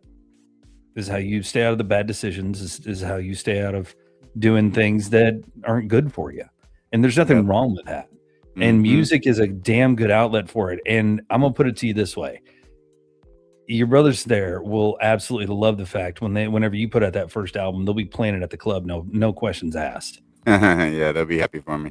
they'll be grabbing the whole album and Yeah. making sure Dude, it's on it'll be repeat, on the jukebox. Trust me. guaranteed. 100%. But They're going to be like, you need to come down here and hang out with us tonight. You know, the other hard part too is like all these things that I'm going through and I'm experiencing. Um, I don't get to enjoy it with them.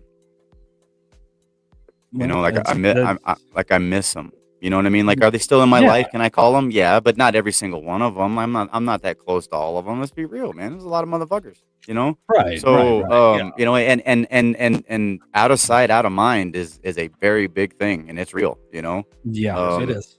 and there's just a lot of things that I've gone through or that I've gotten to experience, and I've caught myself several times, you know, grabbing my phone to make that phone call, and I'm just like, it's just not the same anymore, you know. Yeah. Are they Well, still yeah, and there? that's Yeah, I mean, you know what I mean. Are there a handful that are like really really close with me? Absolutely.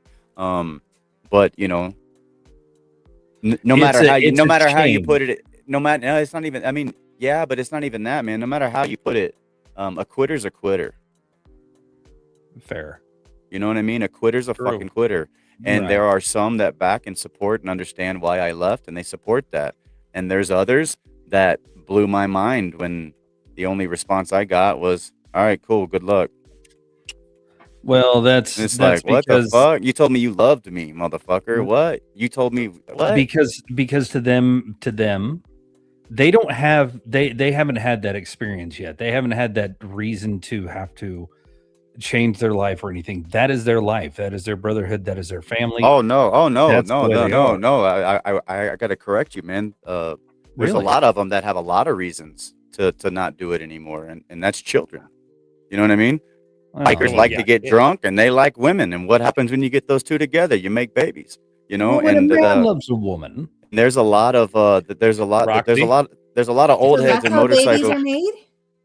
Yes, yes, Roxy. That's how babies are made. Roxy. There's a lot of Wow. old heads in motorcycle clubs that'll tell you, you know, stories of regret because they just now are starting to have relationships with their children once they're in their late Right, 20s and early 30s. You right. know, and I Yeah. just wasn't going to be one of those guys. Well, and that's the thing is you're doing it for the reasons that you're doing it, and whether it's right, whether it's wrong, whether it's indifferent, it doesn't matter. It's those reasons you're doing that for your own personal thing, and Hmm. there are people that are going to respect that, and there are people that won't. Yeah. And to the ones that can't don't please respect everybody. it, that's fine. Yeah. You know, You- it is what it is. Yeah, I think it's kind of a good thing too, because in that aspect, you're seeing who your people Mhm. that are respecting stuff like that, you know that they're your ride and die no matter what. Find out who your And there's friends are. no Right. condition tied to it. Mm-hmm. right. You Like- find out who your friends are whenever the shit hits the fan, and Yeah, whenever so you have to- I see it as a Absolutely. good thing because you really want to be friends with someone that if you mess up once, then they're not going to be there for you if you're ever in trouble. Yep. I get it. So I do.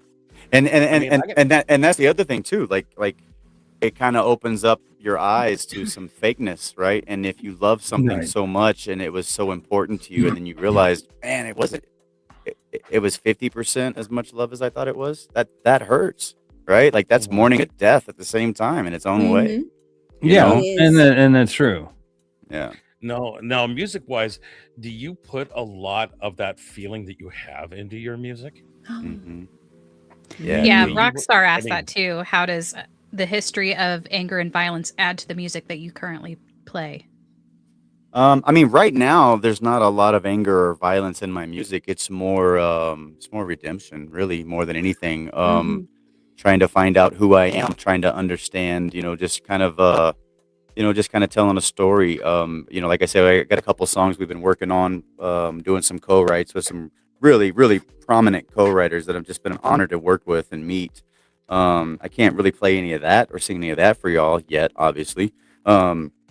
But I can tell you some name titles, and I can tell you like what some titles we're thinking of, and kind of the concept of some songs. And the one that's kind of done the best job so far is the song title is Outlaw Gospel. Actually, is what we're kind of thinking of. But it kind of starts off with just kind of telling stories of the far left and the far right of my life. Right, like I've had a gun to my head. I've sat in Sunday pews.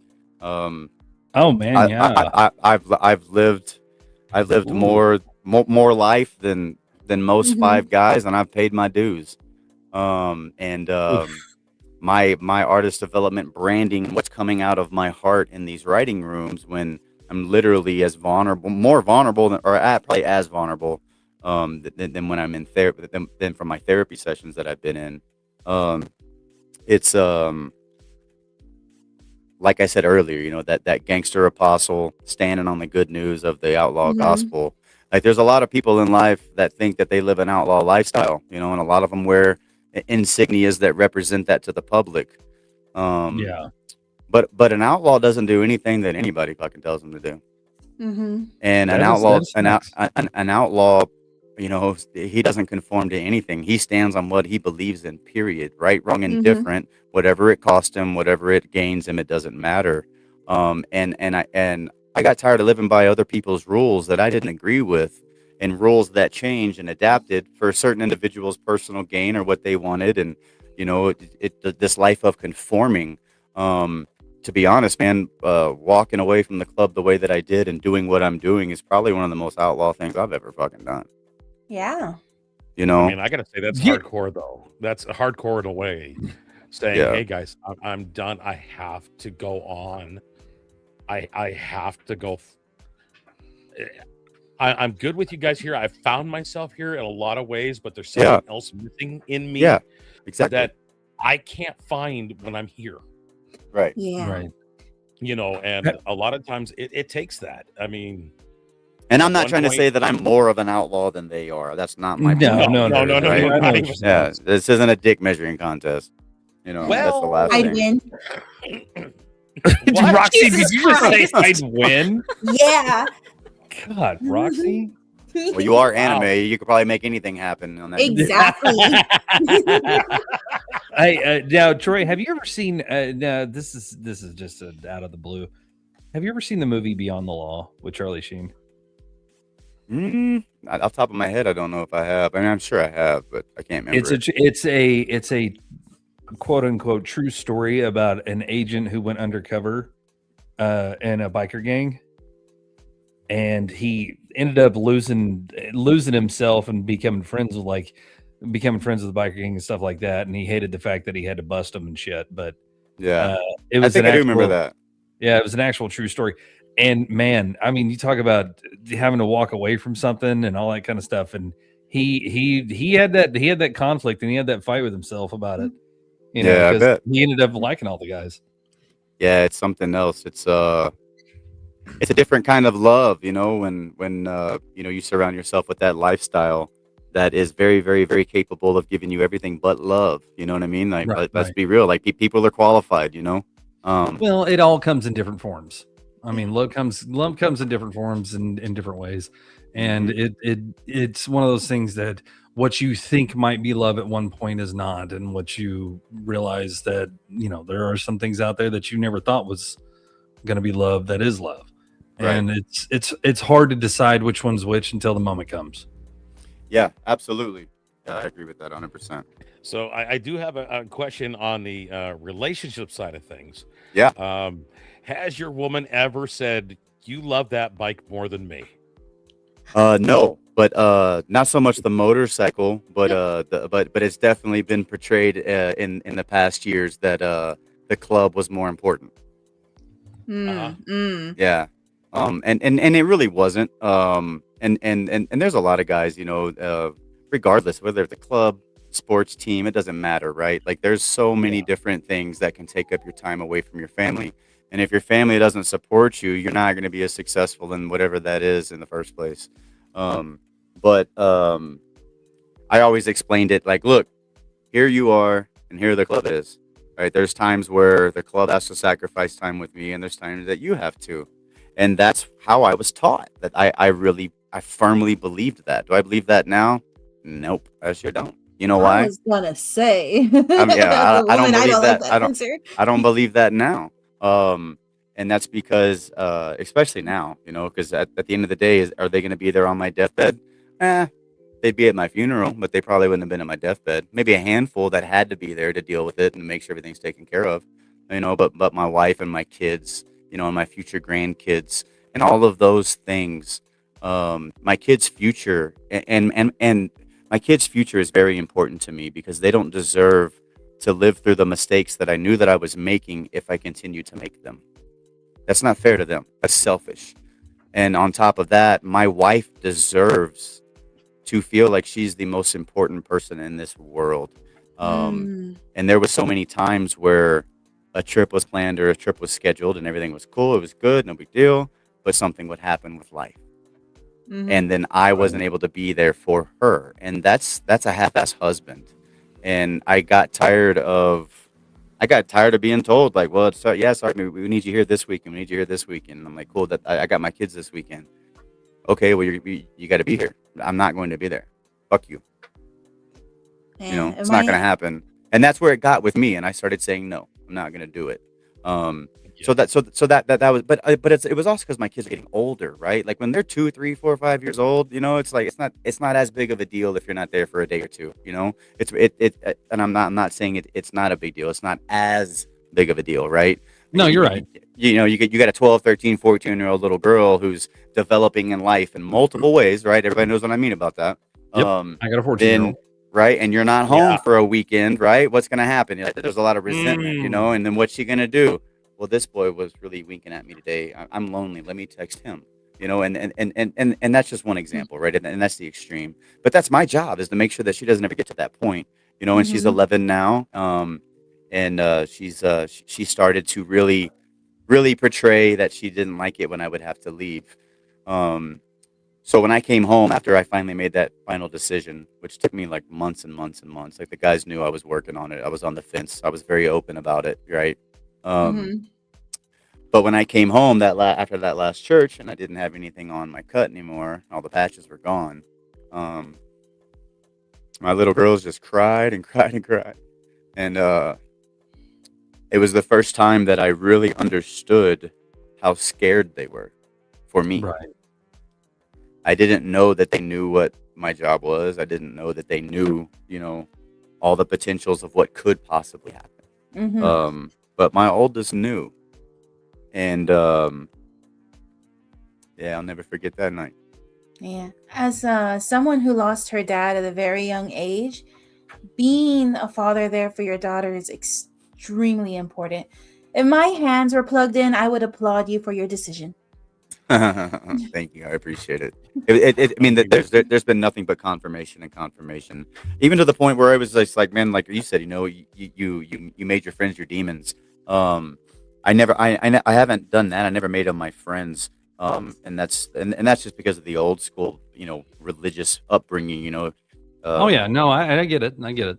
Yeah. And but so, but the reason why I say that is because the preachers that and the all the stuff that I went through, they said that you have to deal with those demons every day, no matter what. Absolutely. Yeah, I get I get what you mean. But fighting them every day and fighting those problems are the reason why I was the way I was. Well, Right. Well, then I've learned recently that the stronger my relationship with him gets, the less those demons are in my head, because they know that greater is he that is in me than is he that is in the world. And once I finally start to believe, and I know that there's a lot of things that I say that are like, man, this guy's a Christian artist, or man, does this guy go to church every Sunday? That's my whole point with this outlaw gospel, is that people believe that in order for you to not just believe in God, but to believe on God, right? There's a difference in those two in those two little words. There's a huge difference. You know, are you standing in? You know, are you standing on? You know, are you inside of it? Are you on top of it? Like, what's the whole situation? But people believe that you can't talk about God and having a deep relationship and quote scripture, and then at the same time, you know, go out to dinner and have a whiskey and a wine, and then, you know what I mean, and then those go are called go Catholics. They can do that all the time and repent. I was just gonna and say. Pentecostals and Pentecostals Pentecostal and Pentecostal. You know what I mean? Oh boy, Pentecostals. I was just gonna say that I'm Catholic, and they don't teach us to fight our demons. They teach us that, you know, making mistakes and everything is innate with being human. And basically, if you're gonna go to confession, you can't just confess and like not mean it, which a lot of people think that's what Catholics do. No, you have to like mean it deep down in your soul and forgive yourself for any mistakes that you made. It doesn't matter if the Father forgives you, you have to forgive yourself. Because the Father already has forgiven you as soon as you ask for it. Don't focus on that. Focus on forgiving yourself. Yeah, I get that concept. I do. I can respect that. I can. Here's my thing when I say I made friends with my demons a long time ago. Here's the thing. It's not about anything more or less than the fact that the better I know them son bitches, the better I know how to counter them. Yeah. Yeah. That's all it is. Yeah. Well, and the reason that and I'm not like knocking your process at all. I didn't mean that one bit. Like, much respect for you and how you're doing things. But I couldn't be friends with my demons anymore because they're who I was friends with. My demons are pink with bow ties. No, But no, I know- no, no, I no. know Like it's- I welcomed my demons. I welcomed them. I would drink whiskey and welcome my demons. Come on, motherfuckers. I don't need Oh, yeah, God. yeah. I'm bigger than God. I'm better than God. Oh yeah, no, I see, Um, and that's the thing. Now that one that wanted me to drink whiskey, mhm. I already know he wants me to. I know his little tricks. They ain't gonna work on me no more because I know Yep. him very well. 'Cause The he's figured 'em anger, out, yeah. I know him very well. The Right. fighting, I know him very well. The drugs, I know him very well. And Yep. I know exactly what they want. And every time they try to poke at me, I know exactly what they're doing. I'm Right. friends with them. Yeah. And I So look like, at them and I say, that ain't gonna work, and you know it. So why you Yeah. trying? and You that's know where it's this real. whole that's really my whole heart, right? Is that outlaw gospel theme. From being in I'm- so many different churches, right? Like the Pentecostal churches, right? Like faith without works is dead, but you're not saved by your works. It's like, okay, so you're telling me to go do this, that, and the other, but I really need faith, and faith is more important than works. But if I don't show these with my physical works, then really my inward faith is non-existent. Like, holy conundrum, right? So, but It pulls you both different directions. it's the hardcore Bible thumpers that are just shoving shit down your goddamn throat, whether Ugh. it's over a pulpit, whether it's over a TV screen, whether it's Mhm. over a goddamn dinner table. And then what do they do whenever they walk away? They talk shit about you. They gossip. They run their mouth. They do all the same shit because sin is sin in the eyes of God, right? Whether you shoot somebody, whether you kill somebody, whether you have adultery, or whether you're having ancestral or lustful thoughts within your own head. It's all Wait. sin. It doesn't matter. Wait, what wasn't there a line in the good book that says judge not lest ye be judged? Yeah. Absolutely. Well, Or- it was Jesus, Cast he the first actually said stone. that, he without sin cast the first stone. And there's always a mold. Mhm. Everybody has a Robot mold Chicken that they version feel that Jesus they is a have to stone. be in, right? There's a Right. mold, whether it's to do good or to make good grades. I mean, and I know that there's things that are very, very important, but from an early age as children, we are taught that we have to do X, Y, and Z to get acceptance, and we're doing it, and we're doing things on the right path. And that can be taken to a very, very far extreme within somebody that doesn't get one thing from their parents. Because what's the one thing that kids want more than anything? Their parents' approval. Yeah, To I, be I, there. I agree. I agree. I mean, in my opinion, it's my time. Mm. Oh, don't- 100%. They're Oh, not. yes. They're not going to Exactly. remember. They're not going to remember how many Christmas presents they had on their. Right, They're not going to right. remember that I bought her a pony on her 10th birthday. That's not going to mean shit. Why was your dad Yeah. a good dad at my funeral? My dad. I love my dad. My dad taught me the kind of man to marry, and my dad. As long back as I can remember, my dad was always there. He was there. And that's what I want to be. So this whole outlaw gospel thing, like I rely on God more than I talk about. I spend so much time with him. I pause, and it's not like the officiated time with God. And I talk to him like he told me to. He said, "Come as you are." Officiate. There's I like the way you put that. Huh? I like the way you put that. Dude, The that was a officiated perfect- time. Yeah, that was a perfect set. Yeah, like he said, "Come as you are." So there's times where I'm pissed off and I'm mad, and I'm like, "Hey, motherfucker, you ain't doing your job today. God damn it." Yeah, I said it. God damn it. Damn you today, bro. Like I'm real with him. Yeah. And I think a you lot should of be. and a lot of people don't agree with that, and that's fine. You don't have to agree with it. You can go listen to a It's- different gospel. The But- thing is, when it comes down to it, it's everybody thinks you have to be a certain way in one way. Yeah. And it's your own personal relationship. And I'm going to put it to you this way, because we don't care what religion you are, what Yeah. your political beliefs are, or anything like that. We're open to everybody. I feel that. It's how your relationship that you have with your deity is what matters. Mhm. You feel like you want to cuss them out. You feel like you want to have a strong and long talk with them. If you want to have a good long cry, if you just want to sit there and do whatever you want to Hey, do, monstrous. that's up to you. Your relationship with God is your relationship with God. That's the way it is. And nobody Absolutely. can tell you any different. And everybody will, but you got to do it this way, and you got to go by this, that, or the other. And all No. those little things restrict your ability to have a relationship, because that's what the devil 100%. uses to get in your head. You're not worthy. Don't even talk to him. It's okay if Mhm. you don't go to church this Sunday. It's all Well- right. The pastor's wife won't even recognize it. She knows you're full of sin. She's expecting it. It's all right. Like all those things, man. It's expectations that are put upon us to live and to fit into a certain mold, and some of them are Okay. very important. You know, I get that. I'm gonna say this because, like I said, I am Catholic. The one thing that I've always felt strongly about, when it comes to rules, and I say because like Catholics have a lot of rules, is that you're supposed to have a relationship with God and all that kind of stuff. But because of all these rules, it almost feels like, what kind of relationship do you have? You're just doing obligations because you're obligated to do this instead of like doing it because you want to have that relationship.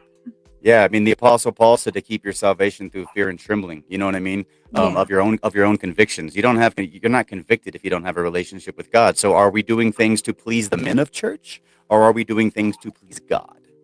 I'm gonna say this real quick. From what I've been hearing from your Not. story. I'm sorry. I want to clarify. I'm not talking about Catholics. I'm Oh talking yeah, about I know. religion in general. Okay, cool. Whoa, snowball. I- Right Thanks, on the Rockstar. boost. I'm Wow, gonna say whoever threw this those, good shot. about like what I've been hearing so far from you, because like I said, I was listening when I was in the car over here. Yeah. From your story and everything like that, I honestly cannot wait to hear your first album Oh, because thanks. you Right. kind of remind me if Vincent Van Gogh had therapy and can be helped, with all the demons that he had. Wow. You know, the funny part is, I think that, and one day, whenever you do make it big, or whenever you do start getting more and more into the music industry, I think you're going to find, and don't take it the wrong way, you're Yeah. going to find a kindred spirit with Jelly Roll, Yeah, that's what brother, everybody always because says. well, the reason being is because he went through those tough times and those rough times too, and he turned that around and made himself better than what he was. Yeah. Yeah, he did. He did. He's He a did. very, very inspirational story. Oh, Yeah. absolutely. Especially- Yeah, he does. He does. Yeah. You know what's Especially funny is for- a lot of the people that I'm connected with, they have connections to him and his team. But Right. that's something that's something that, I mean, I think that would be a for that very- meetup to happen, I mean, we're talking massive things need to happen. God has to open Not- doors in a mighty way for that to happen. And well, I'm going to put it to you that I don't think so. I necessarily don't think that massive things need to happen. I think that whenever you start going and your story starts getting out there, and it'll what'll reach the ears of who it needs to reach to. Yeah. And I think he's Those gonna see- people will let think him so, too. know, hey, you need to go check this guy out and talk to him, man. Yeah. Because I think Jelly Roll's going to see that, and there's many of things that a lot of artists are going to see your music and how you progress to be stronger and better the next week, the next month, the next year. We have somebody right now that's sitting over on my TikTok side right now, and I guarantee he's going to love watching you grow and be better than where you're at now. Arliss Walker, sitting Oh, nice. over here on TikTok. Arliss, how you Oh, doing, wow. buddy? Arliss is over there. Arliss is Yes, good he is. people. What's up, Arliss? How you doing, brother? He's like the man when it comes down to music. I love this guy. He's amazing. That's Great what's up. band that he's with. I just followed him. Yeah. Award-winning No, national Arliss, we recording artist. interviewed Arliss. And member of the Arliss. ACM's nice. What up, bro? Good Yeah, to meet dude, you, man. he- Thanks for hanging out. Oh, by the way, I did tell my mama about you. She was asking about that number. Remember when I was saying that You he was talking on to Mama Arliss? Yeah. Okay. I was like, I have no idea what you're talking about. Although Mama Lotto does think Bones is pretty cute too, so she's single and ready to mingle. Yeah. I keep saying, are you ready to call me daddy? And you just I called you Bones Daddy earlier. I mean, I know that artists. I know a lot of artists that were gonna, they're gonna watch this. They're gonna see this over on YouTube, Twitch, all the other Twitches of the girls here on TikTok, and they're gonna see this and gonna go, "Hey, we're gonna keep an eye on him." We Dude, want to I'm- see where he grows. I really Yeah. do think you're gonna go far. Thanks, The man. I reason- appreciate it. We're trying to be Let as me know. authentic as we can. That's my mission, is to be as Let me- authentic. Like today, I made a post about imposter syndrome. An independent Oh, artist. mhm. And I'll be honest, man. I dealt with imposter system bad. I mean, I even called my team, and I was like, all right, this is a friendship phone call. You're not my team member. You're not helping me, business wise or professionally. Like, I just need you to be a real motherfucker. And I'm having a hard time today. And I was having a hard time this morning. And I like admitting those things now. I really, I look forward to those rough times, because within those rough times, there's a story of success that comes out of it every single time. Yeah. And it's a learning experience. And Dude, that's our why relationship put out there. I just followed you, dude. Thanks, bro. Just I right already there. I already followed you. So He's But- got you. that's why I use the example of Vincent van Gogh earlier, though, is because like when I think of like somebody who's been tortured their whole life and tried to put it through art, he's the person that I think about because he is a definition of a torture artist. The only thing with him is that he never got that help that he needed, probably because of the time period that he lived in.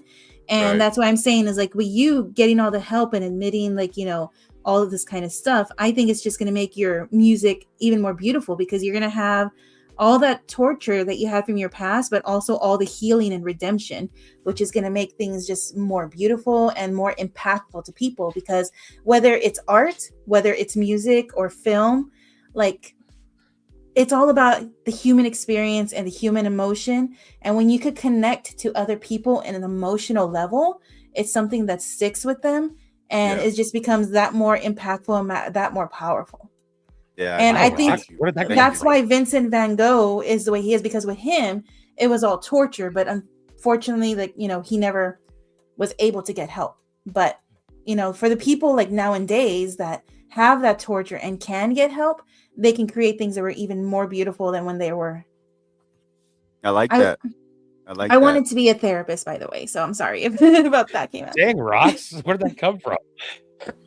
So Roxy, I mean, do I you mean, have your guitar. psychology is very fun and entertaining. It is. What were you saying, Bones? It's complicated, but yes, I it is think fun and it- entertaining. Roxy, that came out of nowhere. What are you doing? hello. Wishing that I had the money to go get my doctorate to be a psychologist. Let her live her psychology fantasy, okay? Yeah. Yeah, you walk into a room with a giant stuffed Lottle. Yep. I'll be sitting there with my little notebook inside my stuffed lotto hand. Oh, Oh, my god! So I see Troy has a guitar in his lap. Yeah, Are we I sure getting to- do. We're getting to hear something. Yeah, there's a couple of songs that I've written without any help before and after songwriting sessions. And I can play those. Go But for it. yeah, so like the biggest thing that I've really been going through lately. I mean, there's a lot of things, but probably as far as like that pain and emotion y'all were talking about, asking if that was in my songs. Not so much the anger, but the pain and the confusion. But I have been saying goodbye to my old self. And that is something that a lot of men, I don't think, have actually gone through because it's so painful. It's fucking hard, man. Yeah, it's hard. So I wrote a song that kind of had to deal with that, or it does have to deal with that 100%. Sorry, I'm gonna hum for 1 second. Okay, we're done. I told you it was a cheap microphone, but that's kind of what this song is about: is having to say goodbye to that man that I used to be, and you know, kind of explains. I'm just gonna play. I'm just gonna, Yeah. hopefully we're in tune. I don't know. It's been an hour or 2 hours. We might not be. You never know. Is it bad? Y'all tell me if it's bad or out of tune. I think we're good. That sounds good.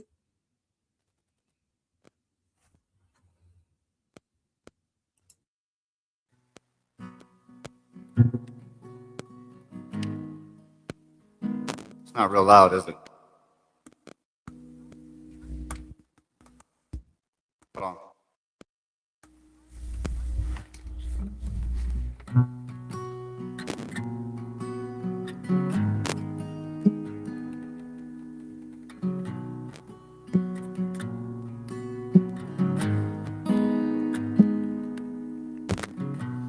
Met you camped outside my crossroads, reaching things I shouldn't do. Well, Sunday bells went quiet, wouldn't let them close to you. You kept me running, gunning, fighting in the dark. Turned me to wildfire and burned everything I once stood on. I'm not saying that you're all bad,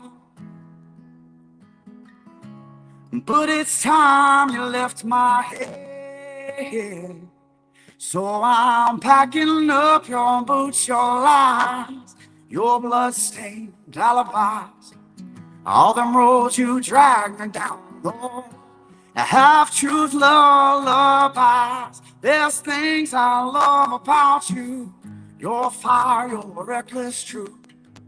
But this heart ain't big enough for both of us. Goodbye to the man I was. A hard goodbye.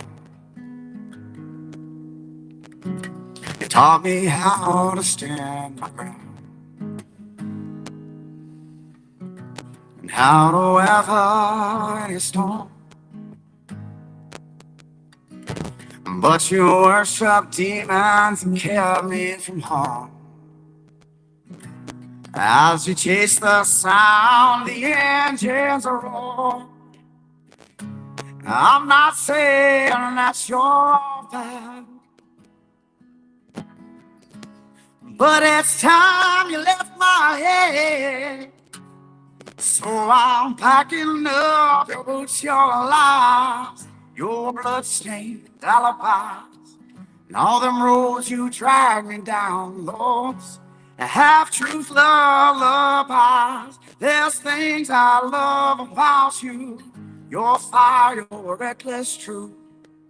But this heart ain't big enough for both of us.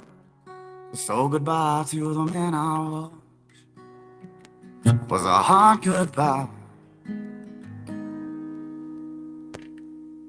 It's not done, but yeah. That was amazing. Yeah, you like You're it? crying. You're crying. Right? Thank you.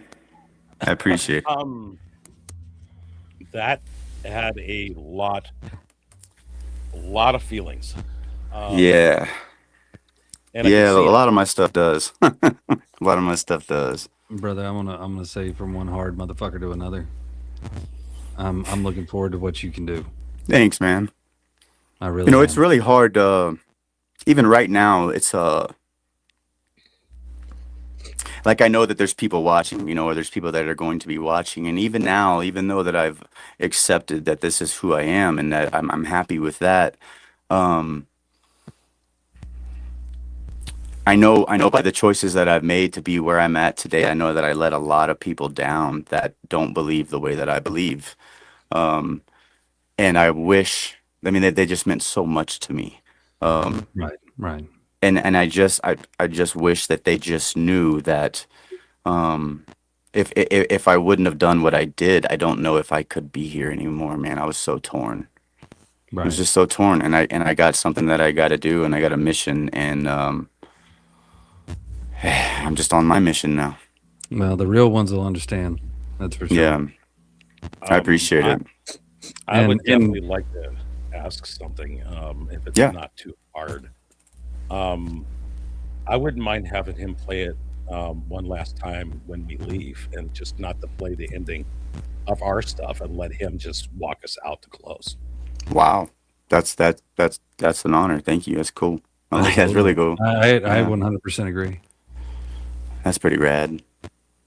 I 100% agree, man. I'm going to say this: when you finish that needs to be at the end of your first album.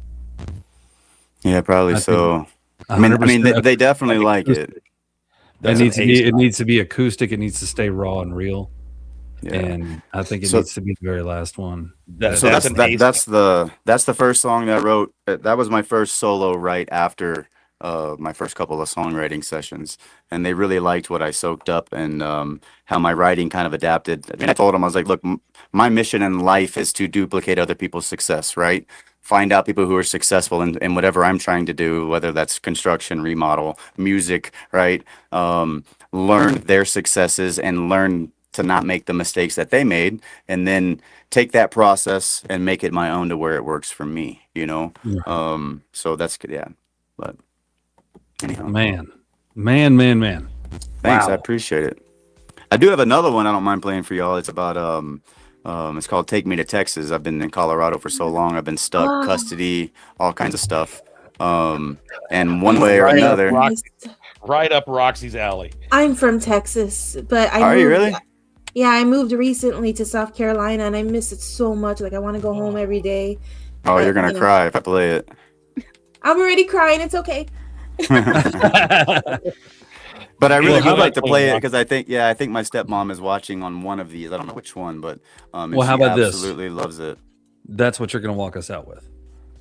That's fine. I can do that too. You going to do that? It doesn't matter. I can play y'all this one now, and y'all tell me which one you like the best. It don't matter. It's your show. I'm just here for the ride. Brother, let's have you walk us out with that one. Okay. And while he's getting set up, ladies and gentlemen, thank you guys so much for joining us on this absolutely amazing journey with Troy. I'm looking forward to interviewing him again in a year. Troy, And please stay I out. want to know from where you are now. I want to know a year from now. I want to know where you are and the adventures that you went through and those things. I want you back. I will be telling you how it was to be a nominated artist and be on stage at the Josie Awards next year. I'm manifesting that for sure. 100%. I'm manifesting it now too. Yeah, Brother, I'm gonna tell you this. If you are walking across that stage, I get to yell at whatever screen I'm looking at. He's I gonna know be the that Leonardo motherfucker. DiCaprio. I meme. interviewed that motherfucker. I'm proud of him. Like 100%. This is awesome. I can't wait to talk to him again. Yeah, no, man. no. No shit. I'm gonna scream out loud. That motherfucker made me cry. Now, I want you to do me a favor. Stick around whenever we get done. Yeah. And ladies and gentlemen, I want to thank each and every one of you for coming out and hanging out with us on the Four Heathens, on 4HP Studios, our podcast. And thank you guys so much. And next time that we see you guys won't be until 2026. We are not going to have a podcast next week because it is holiday weekend. Number one rule of 4HP Studios is family first, as always. So go Nice. spend time with your families. Enjoy the holiday weekend. Enjoy New Year's and have a good time. Be safe. And as always, thank you, Pit Boss. Thank you, Roxy. And thank you, Rowan. I appreciate each and every one of you. Thank you, Troy, for sharing your music and sharing who you are and your story in your life. And I look forward to being able to talk to you again and seeing exactly where you go from here. Yeah, thank you all so much for having me. It's been great. So Troy's going to actually lead us out this time. The wizard will not do it. Troy is going to do it for us. So Troy, take it away, my man. It's called Take Me to Texas. Funny bees that don't get mad. That oak tree I planted with Dad. But it's keeping on. Hammered nails and hauling hay. We learned so much as we built that place. I've been gone far too long. Take me home, where this country boy belongs. If I don't make it back before I'm gone, take me to Texas. 'Cause down in Texas, there's a little fun, and church bells ringing them old Sunday songs, and blue bonnets grow, and dogs nipping heels, and heaven's got a back road in them fields down there in Texas.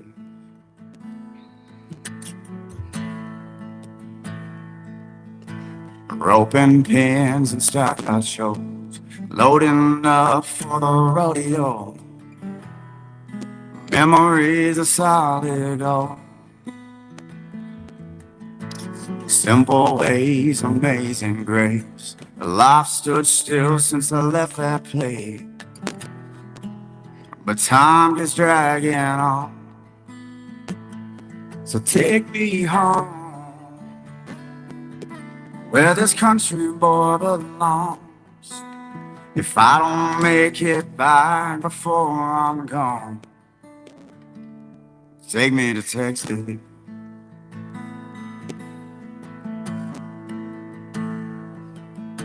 The good Lord calls and my time's out. Lay me down in sandy, lonely ground, just like on that farm.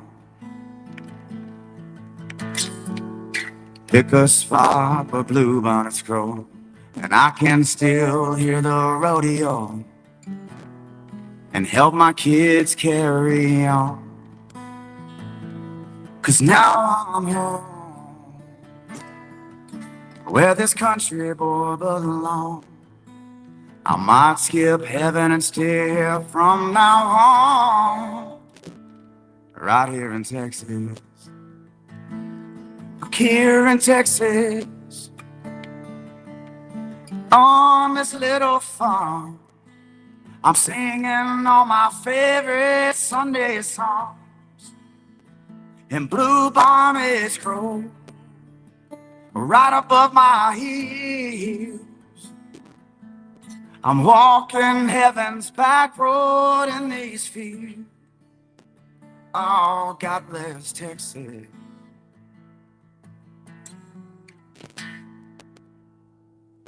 Thank you. Damn, brother. That was so great. You like it? Really? Oh, Yes. rocks. Yes. Yeah. Rox, are you okay? Thank you. I'm fine. Oh, honey. That's the biggest lie I've ever heard. I want you to know. I want you to know, Roxy, that out of all the songs I've ever written, or Rox, whatever they call you, I apologize if that was wrong, but It's fine. this was by far the hardest one that I've ever written. So I feel you. I feel you, and I want you to know that the emotion that you're showing just really inspires me. That this is what I need to be doing. So thank you for being vulnerable. But if you're from Texas, you understand how special that place is. It's not because we're prideful. It's because of it's the atmosphere. It's not the pride. Different over there. It's Sure. different. There's so much holy, daunting vibes in Texas. There is pain, there's suffering, there is the blue collar side. There's just so many different things about it that you can't find anywhere else. It doesn't exist. Every time I go, I kiss the ground when I get there, and I kiss it when I leave. It's one of those. I did and- that when I landed in Dallas Yeah. in November. Yeah, right. And you felt stupid when you did it. I know, I do too. But it's just a very special place, and It's home. yeah, I was very close to. I'm very close at the point in my life where some custody things are almost worked out, and I might be able to move where I want to move. And it's always been Texas, and I've been telling my family that for the past 3 years. I'm coming home. I'm coming home. I'm coming home. And this past Thanksgiving, I told them about this, all the details about Nashville, and I was like, so they're wanting me to move to Nashville. And my parents looked at me and they said, well, you better go. And I said, yeah, but I told y'all I'd be coming here. Like, Dad, you're getting older. Like, you need help. And he was like, you better go. You better take advantage of this opportunity. That's So what my mama told me. yeah, so music isn't just everything that I have because I chose it, and I gave a lot of things up. If I choose music and it doesn't work, I'm giving up the last years of my dad's life, right? So this has to work. He's gonna hear you every single day, brother. Yeah, but you know what I mean. It's more Yeah. so the things that the last minute things I can learn. Those. My dad's a different man than he was. He's a lot softer, and I miss him, and I want to spend as much time with him as I can. But there's something else keeping me away from Texas, and so this song just gives me peace, and I know that at some point I'll end up there, even if it's my last resting place. I will get back. Yeah, it's Hell funny. yeah. Before we leave, I just want to say, I barely just moved out of Texas this year, and I've been thinking that too. I'm all like, well, am I going to be here? Am I going to die here? Am I ever going to go back? Yeah. It's only been a few months, and I'm already thinking that. So Well, Right. you don't know how much a place means to you until you move away from it. Yeah. I've lived in the same state for 46 years, and I know that when my kids turn 18, and I'm getting the hell out of here. I'm gonna go do something. I'm gonna go somewhere. But I Right. know I'm gonna miss it very, very much, and I'll end up back here one day. But brother, I appreciate everything that you've done for us and done with us tonight. And Thank y'all. I look forward to doing this again. I really do. Yeah, me too. I appreciate every single one of y'all. This has been great. It's been really fun. I've enjoyed it. It's been great. And it's been good practice. You know, it's been good practice, you know? Absolutely. I can't wait to hear it someday where he turns around and he's over on, let's say, the Country Music Awards. Ooh. And then he turns around and says, guys, I did it. Right. Yeah, I did it. That's exactly right. And I'll be like Leonardo DiCaprio pointing at the screen. Well, ladies I appreciate y'all. Much love. Thank you, brother. We appreciate your time. We appreciate the opportunity with you, and we look forward to doing it again. Yeah, man. Nice to meet all of y'all. If I can't find your social medias, please find mine and follow me. I promise I'll recognize y'all and follow you back. But there's like 4 people. That's a lot of mental power. I get it. You know, ladies and gentlemen, thank you guys so much for being here with us. And from all of us here at 4HP Studios, we hope you guys have a happy holidays. Have a very safe Christmas. Have a very safe New Year's. And we will see you guys in 2026. And there's going to be a lot more to come from us. And we're going to have a lot more fun. So until then, thank you all. And we'll see you guys next time.